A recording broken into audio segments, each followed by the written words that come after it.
ชีวิตพบทางสุขใจ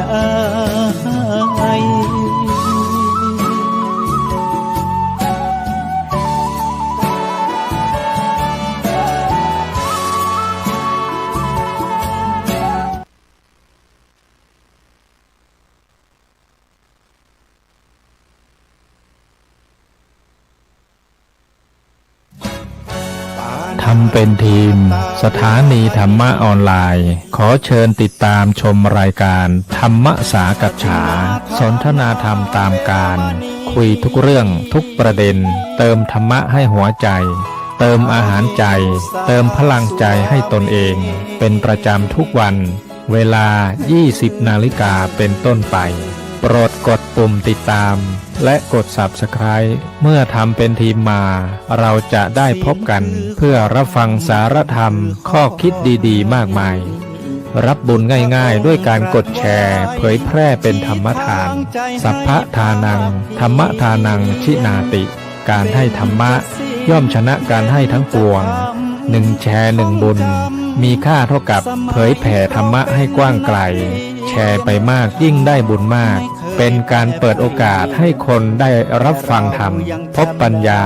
มีความสุขพ้นจากทุกข์ด้วยการฟังธรรมะมาทวงคำมันหมู่บ้านศีลห้าถือเป็นพันธะ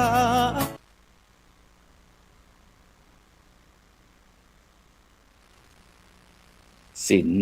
ธรรม นำสุขทุกสมัยเราเป็นไทยเพราะมีธรรมประจำชาติหากไร้ศีลสิ้นธรรมต่ำอำนาจประเทศชาติจะอยู่ได้อย่างไรกันขอกล่าวคำว่าธรรมสวัสดีกับบรรดาท่านผู้ฟังแล้วก็ท่านผู้ชมทุกท่านที่กำลังติดตามรายการสังฆพัฒนาเพื่อประชาชนบทบาทพระสงฆ์ในยุค New Normal ของค่ำคืนวันศุกร์ที่7เดือนมีนาคมพุทธศักราช2568ก้าวกระผมอัตมภาพพระครูโสพลปริยัติก็ได้นำรายการมาพบกับบรรดาท่านผู้ฟังท่านผู้ชมเป็นประจำทุกคืนวันศุกร์นะซึ่งบรรดาท่านผู้ฟังนะก็สามารถนะที่จะให้กำลังใจนะโดยการกดติดตามกดไลค์กดแชร์เพื่อเป็นธรรมทานยิ่งแชร์มากก็ได้บุญมากแชร์น้อยก็ได้บุญน้อยไม่แชร์ก็ไม่ได้บุญนะหรือว่าจะร่วม ให้การสนับสนุนนะกับช่องธรรมะเป็นทีมนะร่วมกับมูลนิธิ1016เพื่อการกุศลโดยท่านอาจารย์เจ้าคุณพระวิสุทธิวัชราภรณ์นะหรือว่าครูบาขาวจากวัดลัทธิวันพระนอนขอนตาลศักดิ์สิทธิ์นะรองเจ้าคณะอำเภอแม่ริมนะก็สามารถที่จะร่วมได้นะซึ่งเป็นผู้ให้การสนับสนุนหลักนะที่ช่องธรรมะเป็นทีมของเรานะเพราะว่าวันพรุ่งนี้ก็เช่นเดียวกันก็นัดบอกว่าอาจารย์พระครูพร้อมหรือยังนะไปเซ็นรับได้นะสนับสนุนรายปีนะปีละ 20,000 บาทนะให้ค่าเช่าช่องสตรีมยาร์ดนะฉะนั้นก็บรรดาท่านผู้ฟังท่านผู้ชมเราก็อย่าลืมนะใช้ช่องธรรมะเป็นทีมทีวีออนไลน์ของเราให้คุ้มค่านะทุกวันนะตั้งแต่วันจันทร์ถึงวันอาทิตย์นะเวลาตั้งแต่ 20:00 เป็นต้นไปจนถึงเวลาประมาณ 21:30 นนะเป็นวันศุกร์ถ้าปกติก็ถึง 21:00 นนะแล้วก็ในภาคเช้านะก็เช่นเดียวกันนะมีรายการธรรมะรับอรุณนะเวลาตั้งแต่7 นาฬิกาเป็นต้นไปนะจนถึงเวลา 7:30 นาทีนะซึ่งก็เป็นรายการดีๆที่เพิ่มขึ้นมาที่ทางช่องธรรมะเป็นทีมทีวีอะไรของเรานะพร้อมทั้งกลุ่มคณะครูบาอาจารย์นะก็ได้เลือกสรรสื่อสาธารณะที่ดีๆนะมาเป็นเครื่องบรรณาการแล้วกันนะเครื่องที่จะเป็นช่วยบำรุงจิตบำรุงใจให้กับบรรดาท่านผู้ฟังท่านผู้ชมนะที่จะยามที่ท้อแท้เมื่อไหร่นะก็เปิดมาที่ช่องธรรมะเป็นทีมของเรานะก็เป็นว่า ใช้ได้นะฉะนั้นก็บรรดาท่านผู้ฟังท่านผู้ชมที่ติดตามทาง YouTube นะทาง Facebook นะหรือว่าช่องธรรมะเป็นทีมของเรานี่ก็มีทั้งภาพมีทั้งเสียงหรือว่าบรรดาท่านผู้ฟังท่านผู้ชมที่ติดตามทางเครือข่ายคลื่นสีขาวชาวประชานะ8จังหวัดภาคเหนือก็อาจจะมีแต่เสียงนะฉะนั้นตอนนี้เราก็เปิดกลุ่มไลน์ขึ้นมานะเพื่อของ FC ของช่องธรรมะเป็นทีมของเรานะเพื่อที่บรรดาท่านผู้ฟังท่านผู้ชมว่าอยากจะเห็นหน้าผู้ดำเนินการรายการบ้างนะหรือว่าผู้ร่วมเสวนาบ้างนะเพื่อที่จะได้คุยกันก็เราก็เข้าที่กลุ่มไลน์ของกลุ่มช่องธรรมะเป็นทีมทีวีออนไลน์ของเรานะซึ่งเราก็แชร์ไปเป็น YouTube ก็สามารถที่จะเปิดดูได้ทันทีเลยนะนี่คือยุคสมัยดิจิตอล AI ยุคใหม่ 5G ที่เรากำลังพบกันอยู่นะซึ่งในค่ำคืนวันนี้ก็เช่นเดียวกันบรรดาท่านผู้ฟังทั้งหลายนะซึ่งวันนี้ก็ออกอากาศที่อาคารพระธรรมสิทธาจารย์อาคาร5ชั้นนะวัดพระสิงห์วรมหาวิหารนะซึ่งช่องของเราได้รับการสนับสนุนไม่ว่าจะเป็นมูลนิธิโพธิยาลัยนะมูลนิธิลุ่มน้ำโขงนะมูลนิธิ1016เพื่อการกุศลนะคณะสงฆ์จังหวัดเชียงใหม่โดยพระเดชคุณหลวงพ่อพระเทพสิงหวราจารย์ดรนะรองเจ้าคณะจังหวัดเชียงใหม่เจ้าอาวาสวัดพระสิงห์วรมหาวิหารแล้วก็ทางโครงการวัดประชารัฐสร้างสุขแล้วก็โครงการหมู่บ้านรักษาศีล5คนเหนือนั่นเองนะฉะนั้นก็วันนี้เราก็ตั้งหัวข้อไว้เหมือนกันว่าวันนี้เรื่องสุขภาพนะของพระคุณเจ้าหรือว่าพระสงฆ์สามเณรของเราว่ายุคใหม่จะอย่างไรดีนะซึ่งโดยเฉพาะในวันนี้เดินทางมารอนะคณะครูบาอาจารย์ผู้ร่วมรายการนะไม่ว่าจะเป็นทางสาธารณสุขนะหรือว่าคณะครูบาอาจารย์ฝ่ายกีฬานุปถากหรือว่าสถานชีวพิบาลต่างๆซึ่งเราจะมาคุยกันว่าอะไรที่กำลังจะเกิดขึ้นนะใน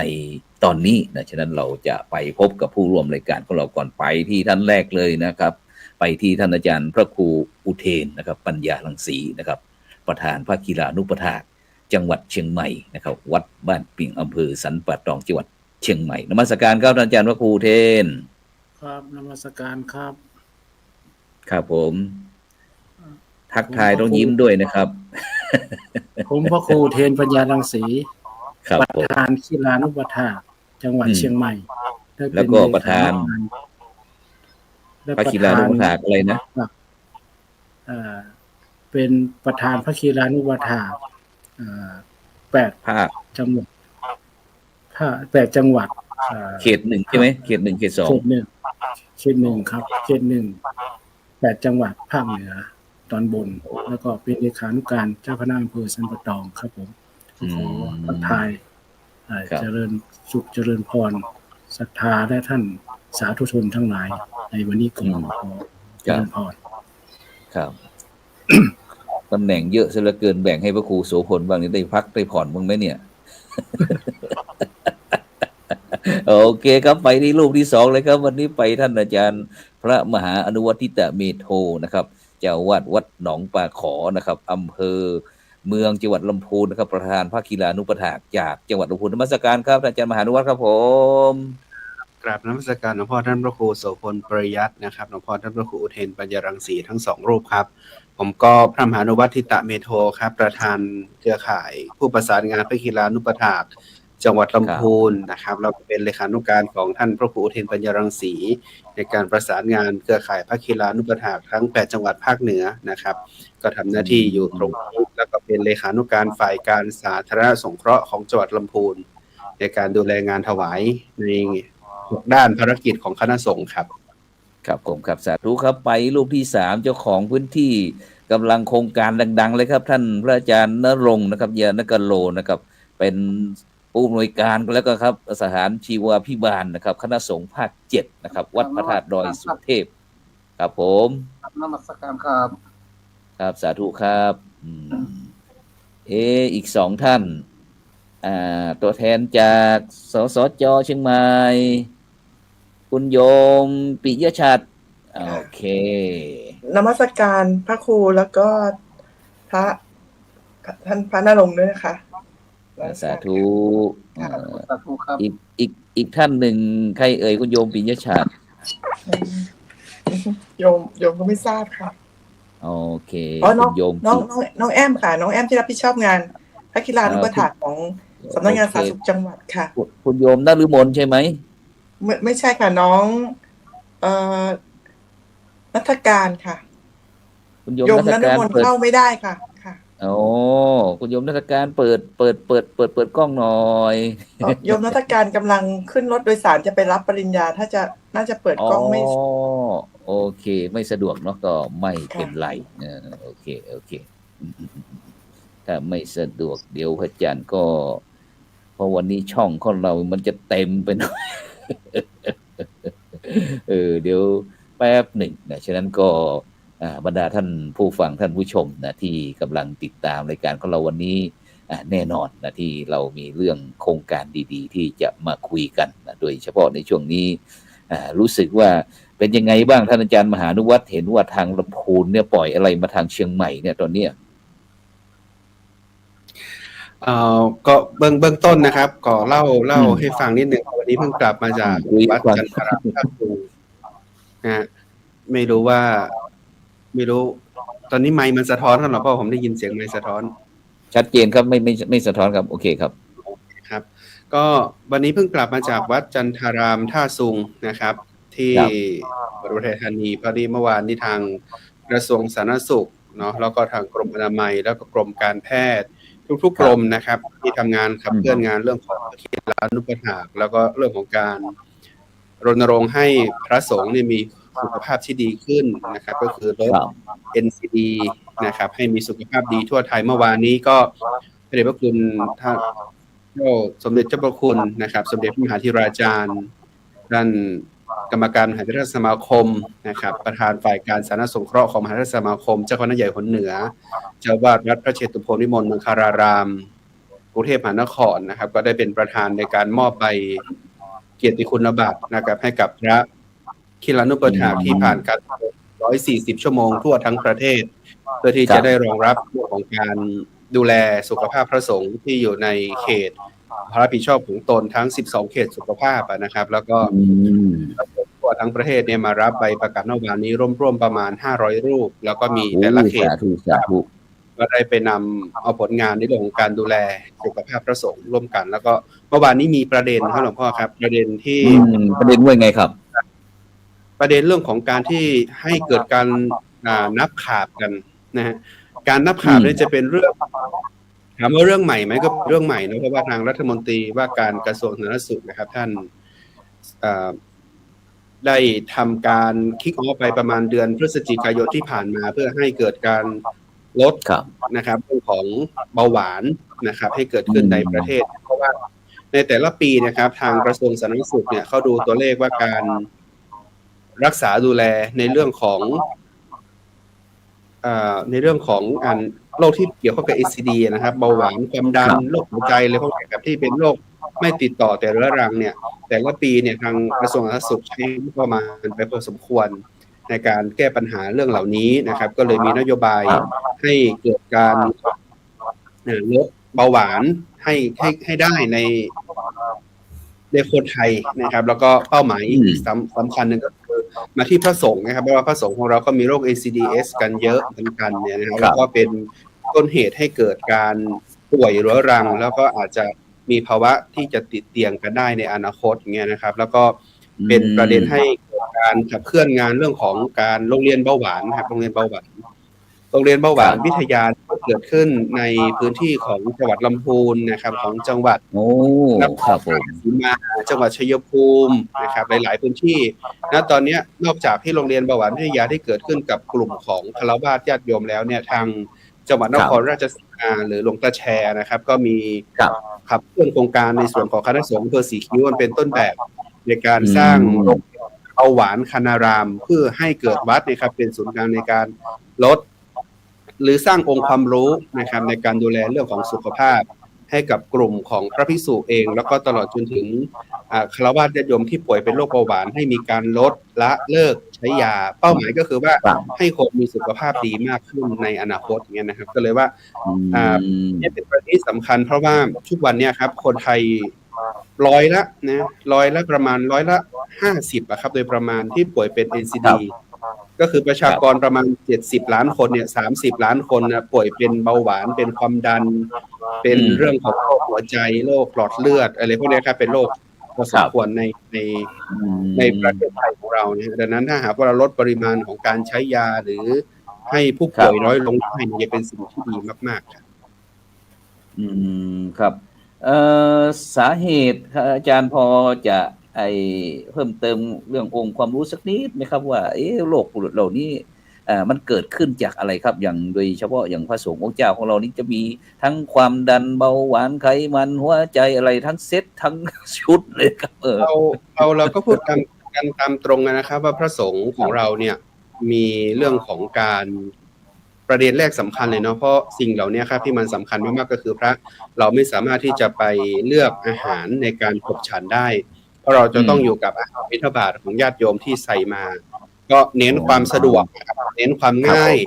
ก็อาจจะไม่ถูกโภชนาการเท่าไหร่อาจจะมีแป้งมีน้ำตาลมีรสที่หวานมันเค็มจัดๆอย่างเงี้ยนะครับที่ก่อนมอบถวายให้กับพระสงฆ์นะครับแล้วก็อีกประเด็นสำคัญก็มีปัจจัยเสี่ยงเนาะปัจจัยเสี่ยงก็เป็นเรื่องของก่อนหน้าที่พระจะบวชเนี่ยอาจจะสังสรรค์ดื่มเหล้าสูบบุหรี่สิ่งเหล่านี้ครับที่มันปลูกฝังมาบางรูปก็บวชแล้วก็ยังไม่สามารถเลิกบุหรี่ได้ก็ยังเป็นปัจจัยเสี่ยงที่จะทำให้เกิดปัญหาด้านสุขภาพเหล่านี้ก็เบาหวานความดันโรคหลอดเลือดก็มาจากภาวะปัจจัยเสี่ยงจากบุหรี่ได้เช่นกันนะครับแล้วก็อย่างทุกวันนี้ที่เราเห็นกันก็คือทางภาคเหนือเราโดยเฉพาะเชียงใหม่ลำพูนวันนี้จังหวัดพะเยาขึ้นเป็นอันดับ1ของประเทศนะ177ไมโครกรัมต่อลูกบาศก์เนี่ยนะครับก็ถือว่าพอสมควรแล้วก็จังหวัดเชียงใหม่เนี่ย7จุดเกิน130หมดเลยนะครับแล้วก็ลำพูนอยู่ประมาณ165นะครับที่เขตอำเภอลีนาทรายอย่างเงี้ยนะครับก็ถือว่าฝุ่น PM 2.5 ก็เป็นอีกหนึ่งปัจจัยทุกวันนี้ที่ทำให้เกิดโรคติดต่อแต่ไม่เรื้อรังเหล่านี้นะโรคไม่ติดต่อแต่เรื้อรังเหล่านี้เป็นโรคทางเดินหายใจเป็นภาวะปอดเนี่ยครับซึ่งมันก็เกิดขึ้นจากปัจจัยเสี่ยงที่เกิดขึ้นจากสภาวะอากาศด้วยดังนั้นก็เกิดจากพฤติกรรมการบริโภคนะครับเนาะเกิดจากปัจจัยเสี่ยงที่เกิดขึ้นจากอบายมุขนะครับเกิดขึ้นจากในส่วนของที่มันเป็นโรคที่เกิดขึ้นจากอากาศเหล่านี้นะครับแล้วก็สถิติที่ผ่านมาจังหวัดเชียงใหม่จังหวัดลำพูนมีผู้ป่วยรายใหม่ที่เกิดขึ้นจากภาวะเขาเรียกว่าทางเดินหายใจนะครับในช่วงเดือนมกราคมกุมภาพันธ์มีนาเมษาในปีที่แล้วเนี่ยมีผู้ป่วยรายใหม่ของจังหวัดเชียงใหม่ลำพูนเนี่ยร่วมประมาณ 50,000 คน50,000 คนพระเราก็เป็นหนึ่งในนั้นที่ป่วยที่มีภาวะเรื่องของการแพ้อากาศอะไรอย่างเงี้ยครับสถิติอะไรต่างๆนี่เราอย่างท่านอาจารย์มหาไปรับทราบมาจากไหนครับอย่าง4-5 หมื่นจากที่เราที่ผมทำงานกับทางในส่วนของสาธารณสุขจังหวัดอย่างเงี้ยนะครับของลำพูนเนี่ยประมาณเกือบ 20,000 ที่ผมก็เลยอนุมานว่าดังนั้นเชียงใหม่เนี่ยในปีที่แล้วเนี่ยก็ต้องขึ้นมากกว่าลำพูนเพราะว่าประชากรของเชียงใหม่มันเยอะกว่าเพราะของลำพูนเนี่ยมันประมาณ10,000 กว่าแล้วไงผมก็เลยอนุมานว่าเชียงใหม่ก็น่าจะประมาณถึง 30,000 ถึง 40,000 ได้เดี๋ยวถ้าไม่แน่ใจก็ลองถามเจ้าหน้าที่ทางสสจ.อีกทีนึงนะเพราะว่าในปีที่แล้วนะครับภาวะอากาศเด็กก็แย่แต่ปีนี้เราก็เจอความแย่เหมือนกันโดยเฉพาะ 3-4 วันมานี้ก็เกิดภาวะไฟป่าเกิดขึ้นอย่างที่เราเห็นกันตามข่าวนะครับว่า 2-3 วันปูนเนี่ยเมื่อวานนี้ถ้าหากว่าผมจำไม่ผิดจะมีดัชนีความร้อนขึ้นมากกว่า64จุดนะครับแล้วก็วันนี้ก็ได้รับจากกองทัพอากาศภาคที่3ขึ้นมาทำการดับไฟป่าให้ที่เขตของจังหวัดปูนอย่างเงี้ยนะครับก็ถือว่าเป็นภาวะที่รุนแรงพอสมควรวันนี้แสบจมูกทั้งหมดผมก็เพิ่งเดินทางมาจากจังหวัดอุทัยธานีวันนี้ก็เดินทางระหว่างทางมาก็ตั้งแต่จังหวัดกำแพงเพชรลงไปเนาะมันก็ไม่ค่อยมีนะครับแต่เราขยับรถขึ้นมาถึงแถวของจังหวัดตากข้ามมาจากจังหวัดตากมาถึงชายแดนจังหวัดลำปางแถวอำเภอแม่พริกอำเภอเถินอำเภอศพปราบพวกนี้ครับก็เริ่มมีไฟขึ้นตามภูเขาตามดอยที่เราเห็นกัน2 ทางแล้วก็เราไม่เห็นยอดภูเขาทั้งฝั่งที่อยู่ของอำเภอเถินมาทางแถบของอำเภอลีก็ไม่เห็นนะครับอำเภอเถินทางฝั่งที่ไปศพปราบแม่ทะก็ไม่ค่อยเห็นมันไม่เห็นภูเขายอดภูเขาชัดเจนเพราะว่ามันรัศมีประมาณ500 เมตรอยู่ข้างหน้านะครับมันเป็น มัวไปหมดเลย มันมัวจากสภาพอากาศ ใช่ ที่ ใช่ ไม่เปิดนะครับนั้นก็ถือว่ามัน อืม ก็เป็นปัจจัยเสี่ยงสำคัญอย่างหนึ่งในช่วงของ 3-4 เดือนนี่ถือว่าหนักพอสมควรนะครับถ้าหากว่าเรามองย้อนกลับไปประมาณ10 ปีที่ผ่านมาเนี่ยเราก็จะพูดเรื่องของ PM 2.5 PM 2.5 มาตลอดแต่ทำไมมันก็ยังหนักทุกปีแล้วมันเป็นส่งผลต่อเรื่องของระบบทางเดินหายใจให้กับญาติโยมด้วยให้กับพระสงฆ์ด้วยยิ่งตอนเช้าๆต้องออกไปบิณฑบาตกันตอนเช้าที่ว่าอากาศมันจะโปร่งตอนเช้าอย่างเงี้ยมันไม่โปร่งเลยต้องใส่หน้ากากออกกันตลอดเลยช่วงนี้ไงก็สงสารพระสงฆ์สามเณรที่ออกรับบิณฑบาตตั้งแต่เช้าอย่างเงี้ยแล้วก็จังหวัดลำพูนวันนี้ประกาศ5 อันขอความร่วมมือไม่ให้ทางผู้สูงอายุหรือผู้ที่มีภาวะเรื่องของปอดเนี่ยห้ามออกไปที่โล่งเลยนะครับวันนี้เพราะว่าหนักมากครับหนักมากจริงๆโดยเฉพาะในแถบของอำเภอบ้านโฮ่งนะครับอำเภอเมทานะครับแล้วก็มาถึงอำเภอลี้เนี่ยอำเภอเมืองเนี่ยครับบางส่วนเนี่ยก็ยังเจอภาวะอากาศที่แย่มากๆในช่วง 2-3 วันที่ผ่านมานี้ครับครับสาธุครับท่านอาจารย์พระครูเทนปัญญารังสีเมื่อกี้ท่านอาจารย์มหานุวัฒน์บอกว่าที่ลำพูนนี่โอ้หมอกควันเยอะนี่เข้าเขตอันตรายและเชียงใหม่เป็นยังไงบ้างครับอาจารย์พระครูครับในจังหวัดเชียงใหม่ก็ในช่วงนี้ก็ยังปกติอยู่เพราะว่าช่วงก่อนฝนตกแต่ก็มีการรณรงค์ในการห้ามเผาป่าห้ามเผาขยะในหมู่บ้านในที่อยู่ในบริเวณวัดต่างๆในชุมชนเพราะว่าไม่ให้เผาเพื่อเกิดฝุ่นโดยประมาณนี้แต่ว่าสุขภาพของพระสงฆ์ที่ท่านบอกว่า ของพระสงฆ์นั้นเริ่มขึ้นก็คือเรื่องของเบาหวานนี่ก็มีเหตุปัจจัยหลายอย่างก็คือในเรื่องของ อาหารถามว่ายุคก่อนพระสงฆ์ในยุคก่อนเนี่ยเรื่องของสุขภาพจะว่าดีก็เท่ากันนะครับผมว่านะแต่ว่ายุคก่อนนั้นจะบางพระสงฆ์บางรูปอาจจะในประเพณีในการถวายทานจะมีบุหรี่มีอะไรต่างๆเขาก็ฉันบุหรี่ที่โยแบบอื่นถูกกันก็เป็นไปตามปกติแล้วก็ผมคิดว่าคงอาจจะไม่มียาอะไรต่างๆแล้วก็ภาวะในสมัยก่อนอาจจะดีขึ้นพระสงฆ์อาจจะได้มีออกกำลังกายต่างๆโดยการเดินจงกรมต่างๆแต่พระสงฆ์ในยุคปัจจุบันเนี่ยสุขภาพที่ไม่ค่อยดีหนึ่งอย่างที่ท่านว่านะเป็นโรคเบาหวานเกิดเหตุจากอาจจะไม่สามารถจะเลือกได้แต่ว่าเราก็เลือกบางสิ่งบางอย่างได้แต่ว่าอาหารที่จะมาเสริมพระสงฆ์เนี่ยเขาบอกว่าปลอดสารพิษจริงไม่จริงมารู้สึกเพราะว่ากินเนื้อมากอันตรายถ้าไม่ได้ออกกำลังกายแต่หันมากินผักและผักที่มาได้นะเท่าที่สำรวจดูก็อาจจะไม่ปลอดสารพิษ 100%เพราะว่าเช่นสามเณรที่มาอยู่ด้วยแล้วก็บอกว่าอาหารที่เขาส่งมาพวกกะหล่ำอะไรต่างๆส่งเข้ามาแล้วก็พ่อที่เอามาส่งบอกว่าลูกถ้าอยากกินอาหารกะหล่ำอะไรต่างๆกินที่พ่อส่งมาให้ที่จะไปซื้อจะมาอะไรต่างๆประเภทนี้ต้องใช้ยาอะไรต่างๆโดนยาในเรื่องของเข้าสู่ร่างกายด้วยอาจจะไม่รู้แล้วก็อีกส่วนหนึ่งก็คืออากาศในบางช่วงเนี่ยในอำเภออย่างอำเภอผมอยู่อำเภอสันปะตองเนี่ยเมื่อก็มีการรณรงค์แล้วก็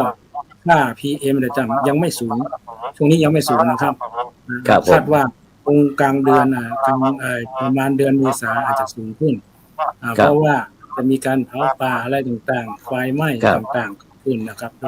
ประมาณนี้ว่าภาพแล้ววันนี้ท่านอาจารย์พระครูเทนวันนี้ไปทำอะไรที่ดอยสะเก็ดดอยสะเก็ดไปในการไปฟังร่วมอบรมในเรื่องของศูนย์ไก่เกลี่ยเรื่องของเพื่อสิทธิเสรีภาพเพื่อสิทธิของมนุษย์นะครับเพราะว่าบางทีถ้าเราไม่ได้ทราบกฎหมายเนี่ยซึ่งท่านพระครูท่านโสพลท่านก็เป็นประธานใหญ่ในการจัดแล้วก็ถ้าไม่ทราบกฎหมายเพราะว่าบางอย่างเราไม่รู้เลยโดยเฉพาะประชาชนยากจนเนี่ยนะผมเข้าไปนะผมไม่รู้เลยว่าถ้าศูนย์ไก่เกลี่ยนะถ้าเราเป็นประชาชนตาดำๆเนี่ยเราไม่รู้จะไปพึ่งใครเกิดถูกรังแกไม่รู้กฎหมายอะไรต่างๆเนี่ย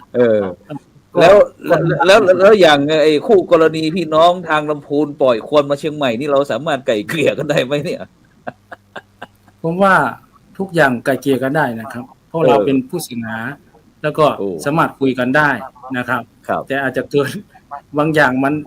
มันเกิดไปแล้ว แล้วก็สามารถคุยกันได้นะครับ เพราะว่าน่าจะได้ สาธุครับได้นะ ได้อยู่ครับ ไปครับไปที่ท่าน คุยกัน อาจารย์ณรงค์เลยครับผม เดี๋ยวเราไปที่อาจารย์ณรงค์ก่อนครับ เป็นไงบ้างที่ดอยสุเทพครับ ตอนนี้ ทางลำพูนเขาปล่อยท่อไอเสียมาทางนี้เป็นยังไงบ้างบรรยากาศ ครับ อากาศข้างบนดอยนะครับ ครับ ยังหนาวอยู่นะครับ ยังหนาวอยู่มีควันไหม ไม่ถ้ามองลงไปข้างล่างก็ไม่เห็นในตัวเมืองแต่เห็นบางๆนะครับอาจารย์ ฉะนั้นก็หมายความว่าควันเยอะ อากาศหนาวอยู่ครับ อืม ข้างบนนี้ แล้วก็ เวลานอนก็ต้องใช้ผ้านวม3 ผืนอยู่ครับกลางคืนนะครับ อ๋อผ้านวมนี่หมายความว่าห่มผ้า3 ผืน ครับผม โอ้ กลางคืนนะ อากาศ ครับ นะครับ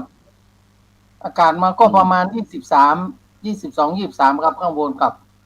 อืม เรานอน งั้ ใน น ห้องแอร์นะครับ ครับงั้นต้องฟิตร่างกายนะพ่อเนาะ ครับจะ อืม กลางวันนี่จะร้อนหน่อยครับ ครับ ประมาณ26-27 ฉะนั้นก็ช่วงนี้ท่านพระอาจารย์ณรงค์ก็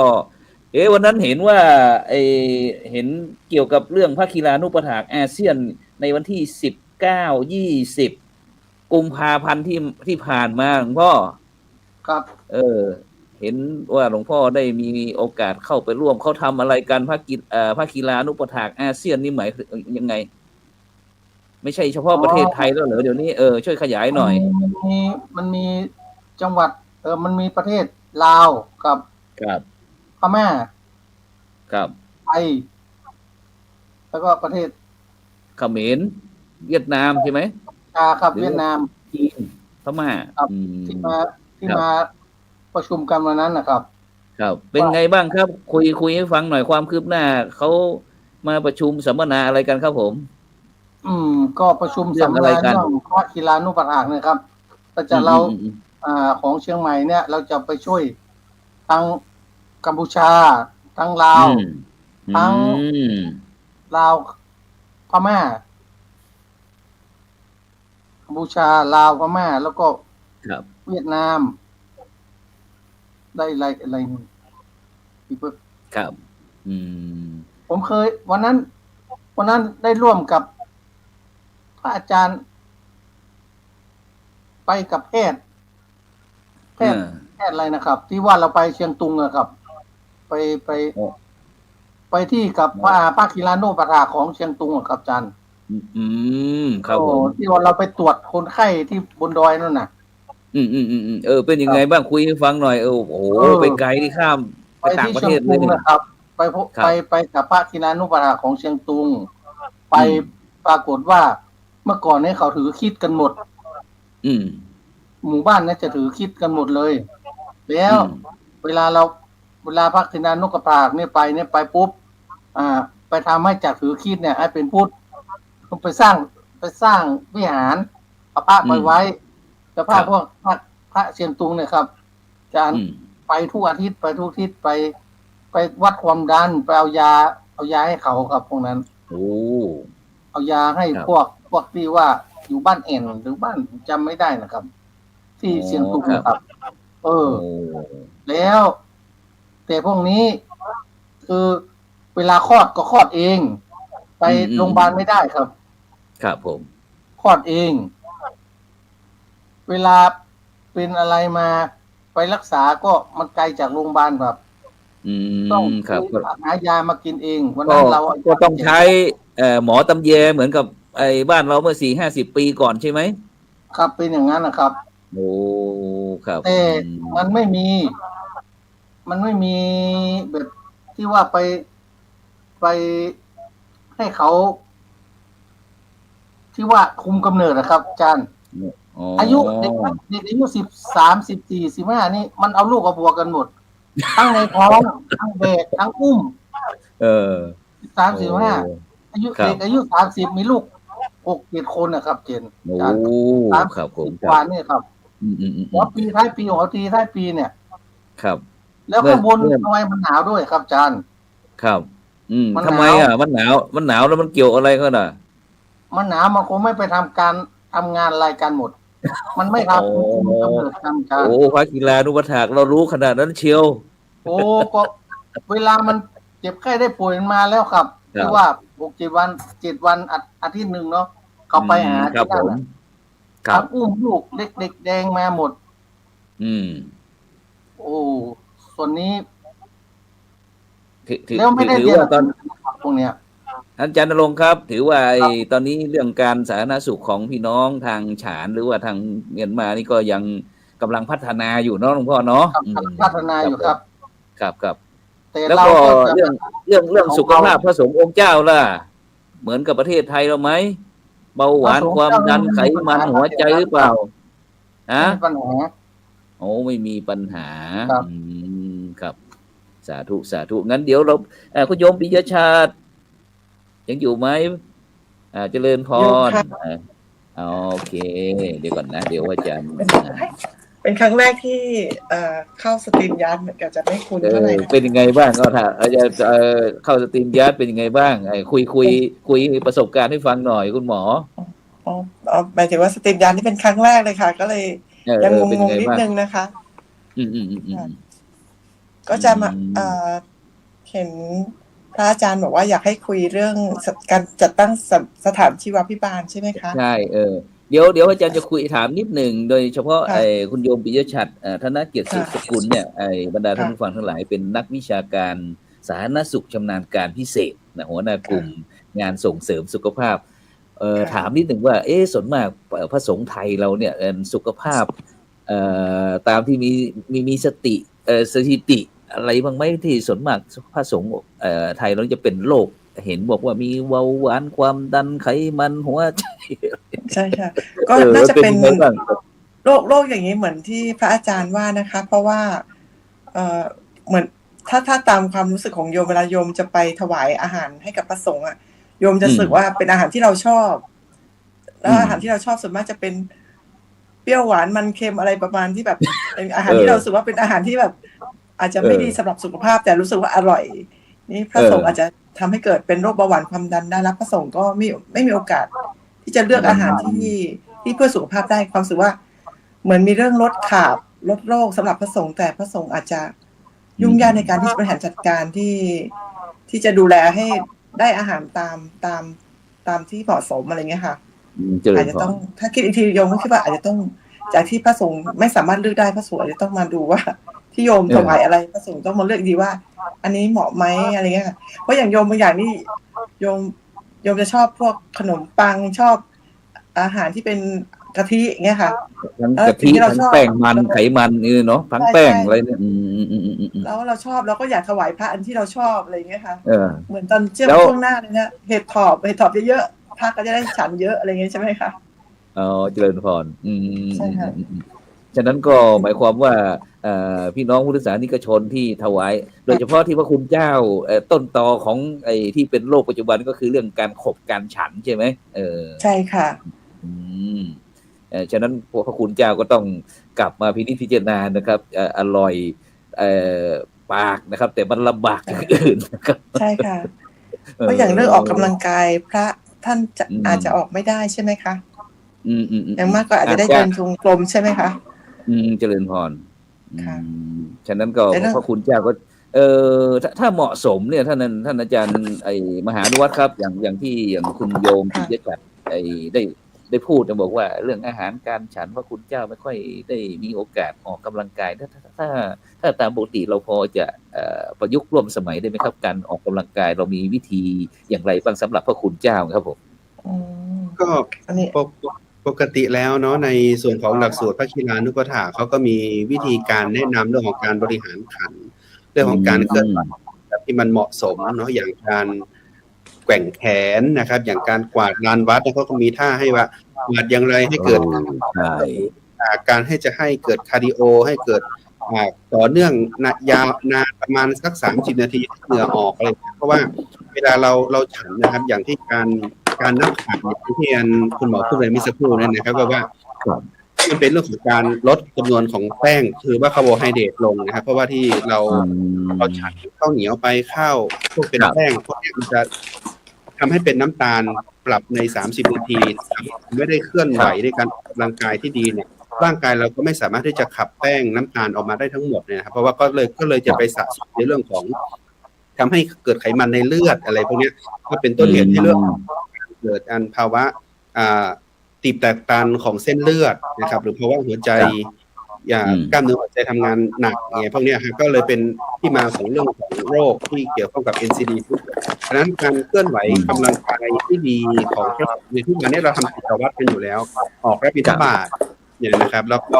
ในพวกนี้เราออกบิณฑบาตแล้วก็กวาดลานวัดหรือทำกิจกรรมเคลื่อนไหวสิ่งไหนก็แล้วแต่ที่มันเหมาะสมที่ออกกำลังกายแบบหักโหมหรืออะไรยังไงเงี้ยนะมันมีท่าของมันอยู่มีท่าที่มันเหมาะสมในแต่ละวันนะครับว่าจะต้องทำอะไรยังไงบ้างในการเคลื่อนไหวในเรื่องของให้ร่างกายเกิดการเคลื่อนไหวแล้วก็มีเรื่องของให้เหงื่อออกพูดง่ายๆนะครับแล้วก็ไปลดในเรื่องของจำนวนของแป้งและน้ำตาลลงก็จะทำให้เกิดสุขภาพที่ดีขึ้นนะเพราะว่าวันนี้ที่ไขมันเกินกันน้ำตาลในเลือดสูงกันก็เพราะว่าเราฉันแป้งแล้วก็น้ำตาลเยอะแล้วก็ไม่ได้เลือกฉันเนี่ยนะครับพอญาติโยมเขาถวายมาอย่างไรเราก็จะฉันอย่างนั้นกันทั้งหมดเลือกบุตรเลือกได้นะโอโภชเนมัตตัญญตาของหลวงพ่อเราสามารถเลือกได้เราสามารถเลือกที่มันเป็นประโยชน์ต่อร่างกายเราได้นะครับก็ในส่วนของแต่ละส่วนเนาะคาร์โบไฮเดรตโปรตีนนะครับวิตามินเกลือแร่เงี้ยเราก็ไปเพิ่มหนักในเรื่องของโปรตีนแล้วก็ลดเรื่องของน้ำตาลลงก็น่าจะโอเคกว่าการที่จะเลือกแต่การออกกำลังกายออกได้ครับการออกกำลังกายในเรื่องการบริหารขันธ์ของนี่ออกได้อยู่แล้วอย่างตื่นเช้ามานะครับพระสงฆ์ที่มีอายุเยอะหน่อยไม่ได้ออกไปรับบิณฑบาตเนี่ยครับก็เดินแกว่งแขนในวัดก่อนแล้วก็กลับมาก็เอาไม้กวาดให้มันเกิดวงสวิงสามารถที่จะกวาดได้การแล้วทำให้เหงื่อออกเนี่ยเกิดการยืดเหยียดได้ด้วยสาธุครับนี่ก็ท่านอาจารย์มหานุวัฒน์บอกว่าวิธีการออกกำลังกายของพระคุณเจ้าก็มีอยู่นะครับแต่ก็อยู่ที่พระคุณเจ้าจะต้องมีการมีวัดปฏิบัติของแต่ละวันจัดคอร์สอะไรต่างๆนะครับให้เหมาะสมกับสมณะสารูปนี่ก็ยังมีอยู่นะครับฉะนั้นก็อย่าลืมนะครับพระคุณเจ้าครับที่ติดตามรายการของเรานะครับสุขภาพพระสงฆ์ยุคใหม่อย่างไรดีนะครับเพราะว่าวันก่อนนะครับได้มีโอกาสเข้าไปรับการตรวจนะครับที่โรงพยาบาลสงฆ์มหาราชนครเชียงใหม่เหมือนกันครับพระครูโสพลก็ต้องทานยาฉันยาด้วยนะครับตอนนี้นะไขมันนะครับความดันนะครับตอนนี้ฉันไปแล้วนะครับแต่ก็ไม่เป็นไรนะครับยังสู้อยู่นะครับแต่นะครับได้มีโอกาสนะครับตอนนี้โดยเฉพาะในช่วงเปลี่ยนแปลงจากที่ฤดูหนาวนะครับเข้าสู่ฤดูร้อนนะครับก็มีพระมหาเถระอะไรต่างๆที่ได้มรณภาพนะครับมรณภาพไปส่วนมากก็จะเป็นโรคประมาณนี้นะครับฉะนั้นโดยเฉพาะในปัจจุบันนะครับหลายท่านหลายคนครับที่เจอพระคุณเจ้านะครับได้ยินนั่นได้ยินนี่นะครับว่าในปัจจุบันเนี่ยพระคุณเจ้าของเราเวลาสูงอายุมันเหมือนกับท่านอาจารย์พระครูเทนครับเหมือนกับที่ว่าพระคุณเจ้าตอนที่เป็นหนุ่มอย่างพวกเรานี่ก็เป็นทหารเป็นกองทัพธรรมอะไรต่างๆนี่ครับได้ออกรบอะไรต่างๆนี่นะถ้าเปรียบเทียบกับทางโลกครับที่มีทหารที่มีศัตรูก็คือคนที่ไม่ดีนะที่ไม่ดีเอารัดเอาเปรียบอะไรต่างๆแต่ของเราก็กองทัพธรรมเราต่อสู้กับกิเลสนะครับศัตรูก็คือกิเลสนะครับมีเรื่องปัญญาอะไรต่างๆเป็นอาวุธนะครับแต่ทางราชการก็เป็นใช้สตราอาวุธอะไรต่างๆนะครับก็ในปัจจุบันนี้ครับพระสงฆ์นะครับโดยเฉพาะเรื่องอาการป่วยของพระสงฆ์นะครับก็จะมีเยอะมากขึ้นนะครับจนบางครั้งก็จะประจำที่โรงพยาบาลนะครับอาจารย์ครับบางครั้งบางรูปเนี่ยท่านอาจารย์มหานุวัฒน์บางรูปนี้จำพรรษาอยู่ที่โรงพยาบาล 2-3 ปีนะครับถ้ามีปัจจัยอะไรไปก็ดีอย่างหนึ่งเนาะแต่ถ้าไม่มีนี่มันก็น่าคิดเหมือนกันนะครับฉะนั้นในปัจจุบันนี้อย่างที่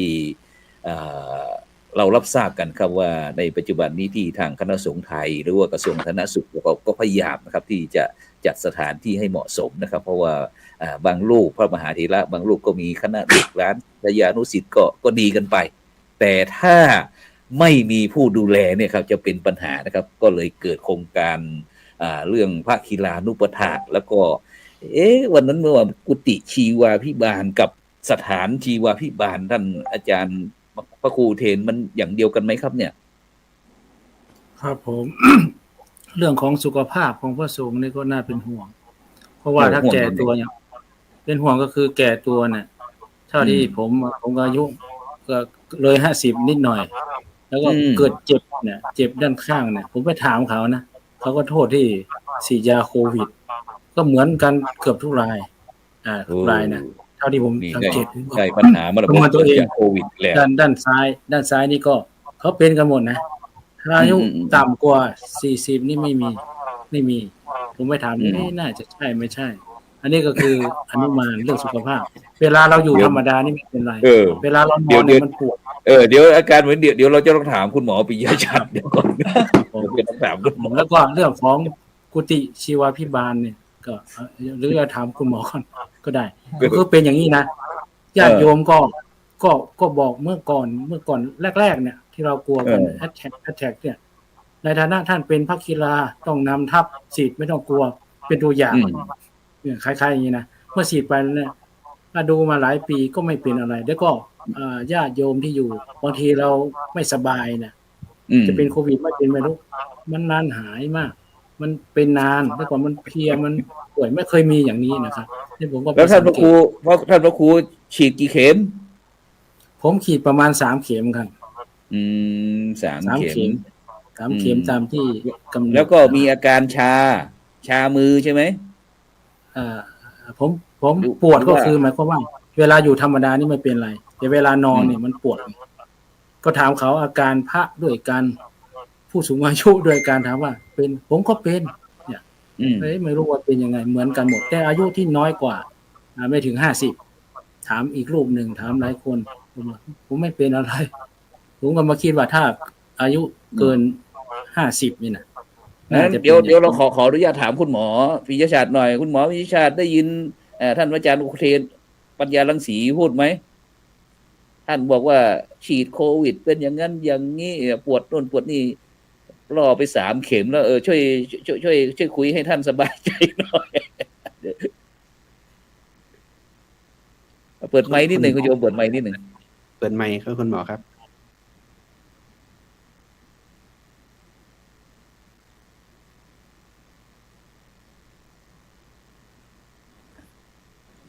มาแล้วครับขอบคุณนะคะโยมไม่ค่อยคล่องเท่าไหร่ก็ไม่เป็นไรเรื่องผลข้างเคียงของโควิดนี่มันบอกไม่ได้หมายถึงว่าโยมไม่แน่ใจว่าพระอาจารย์อุเทนเป็นจากการฉีดวัคซีนหรือเปล่าอย่างเงี้ยค่ะเพราะบางคนที่ผ่านมาอาจจะเช่นแบบมีปัญหาเรื่องผมร่วงหรือว่าอ่อนเพลียแต่ว่ามันไม่น่าจะเป็นเรื้อรังขนาดนี้ก็เลยไม่แน่ใจว่าพระอาจารย์อุเทนมีอาการข้างเคียงจากอะไรหรือว่าเป็นผลจากเรื่องอื่นเช่นความดันทำให้แขนข้างซ้ายอ่อนแรงอะไรหรือเปล่าเนี่ยค่ะน่าจะไปตรวจอีกทีให้ชัดเจนว่าสาเหตุจากอะไรเนี่ยค่ะเพราะโยมเองก็ฉีด5 เข็มแล้วนะคะก็ไม่มีอาการข้างเคียงอะไรนะคะก็เลยคิดว่าบางอย่างที่เกิดกับเราอาจจะไม่ใช่เรื่องวัคซีนก็ได้อาจจะเป็นจากสาเหตุอื่นก็ได้ต้องไปตรวจที่โรงพยาบาลอีกครั้งหนึ่งว่ามันจากอะไรกันแน่ค่ะโอเคนะอาจารย์พระครูเทนเพราะว่าอาจารย์พระครูเทนจะท่องดูทางไลน์เยอะสักหน่อยอาจจะอาจารย์กล่าวนิมนต์อาจารย์มหานุวัฒน์เขาเสริมยังไงดีครับก็จะเสริมอย่างเงี้ยครับว่าบางครั้งเราเสพสื่อเยอะนะหลวงพ่อนะครับในส่วนของการที่อาจจะมีการแชร์กันแล้วไม่ได้กรองกันบ้างเนี่ยแต่ถ้าหากว่าเราพูดกันไปแล้วหวังดีเขาหวังดีวัคซีนเราที่รณรงค์กันตอนนั้นเพราะว่าเรายังไม่เข้าใจแล้วก็ไม่คุ้นชินกับโรคอุบัติใหม่ที่มันเกิดขึ้นแต่นั้นตอนนี้มันกลายเป็นโรคประจำถิ่นแล้วเนี่ยแล้วก็วัคซีนมันอยู่กับการแก้ปัญหาเรื่องของการมีภาวะระบาดของโรคมานานพอสมควรแล้วไม่ว่าจะเป็นโรคในเขาเรียกว่าโรคไข้หวัดประจำถิ่นอะไรก็ตามเนี่ยอย่างไข้หวัดใหญ่เนี่ยเราก็ต้องได้ฉีดกันทุกปีอยู่แล้วนะครับแต่บางครั้งอาจจะมองเป็นภาวะเรื่องของการเอาใจเข้าไปอยู่กับมันแล้วปุ๊บเราเลยมีความรู้สึกว่าใช่หรือเปล่าเรามีอาการอย่างนี้ตามที่เขาแชร์กันมาเลยทำเอาใจมันถูกพอดีเลยกับอาการเลยใช่ไหม ช่มันก็เลยเหมือนว่าเป็นอาการทางใจไปนะฮะมันไม่ใช่ เอ เป็น อ เรื่องของ เลยสรุปเองเลยเออ ใช่ครับแต่เมื่อกี้ อืม ที่หลวงพ่อถามว่า แล้วกุฏิชีวพิบาลกับสถานชีวพิบาลเนี่ยเหมือนกันหรือไม่อย่างไรนะครับดังนั้นก็คือที่จริงแล้วเนี่ยคุณหมอเขาเตรียมจะพูดอยู่ตรงนี้ ก็ให้คุณหมอปิยชัดได้เกริ่นไปหน่อยก็แล้วกันว่าทางกระทรวงเขามีนโยบายอะไรยังไงอย่างเงี้ยครับทางให้คุณหมอได้พูดสักหน่อยดีไหมหลวงพ่อครับ ได้ครับเจริญพรคุณหมอปิยชัดได้ขยายพระอาจารย์ที่อาจารย์สงสัยแต่แทนผู้ฟังท่านผู้ชมกันแล้วกันเมื่อก่อนพระอาจารย์ไปที่วัดศรีโสดากับท่านอาจารย์ดร.วิสิทธิ์อะไรต่างบอกว่ากุฏิชีวาภิบาลแต่ไปที่ท่านอาจารย์มหานุวัตรปัจจุบันนี่ว่าสถานชีวาภิบาลมันตัวเดียวกันไหมหรือว่ามันมีความแตกต่างกันยังไงคุณหมอช่วยขยายนิดหนึ่ง เรื่องนี้ก็เป็นเรื่องใหม่สำหรับโยมเหมือนกันนะคะก็ยังคุยกันว่าน้องๆว่าเรื่องสถานชีววิบาลกุฏิชีววิบาลเป็นเรื่องใหม่สำหรับกลุ่มงานส่งเสริมในการที่จะดูแลตรงนี้นะคะแต่สถานชีววิบาลที่เราคุยกันมาก็คือเป็นสิ่งที่ต้องดูแลผู้ป่วยที่เป็นต้องดูแลแบบระยะยาวหรือว่าผู้ป่วยที่ระยะสุดท้ายแต่ว่าถ้าสถานชีววิบาลนี่จะอยู่นอกวัดแต่ถ้ากุฏิชีววิบาลนี่ก็อยู่ในวัดซึ่งจะเป็นการดูแลโดยพระที่ดูแลพระด้วยกันนะคะก็อย่างที่ของที่เชียงใหม่ที่กำลังวางแผนที่ท่านเจ้าอาวาสวัดดอยสุเทพมีดำริที่อยากจะเสนาบดีรองเจ้าคณะภาค 6 ภาค 7ใช่ค่ะที่ท่านอยากจะให้มีการดูแลพระสงฆ์ใน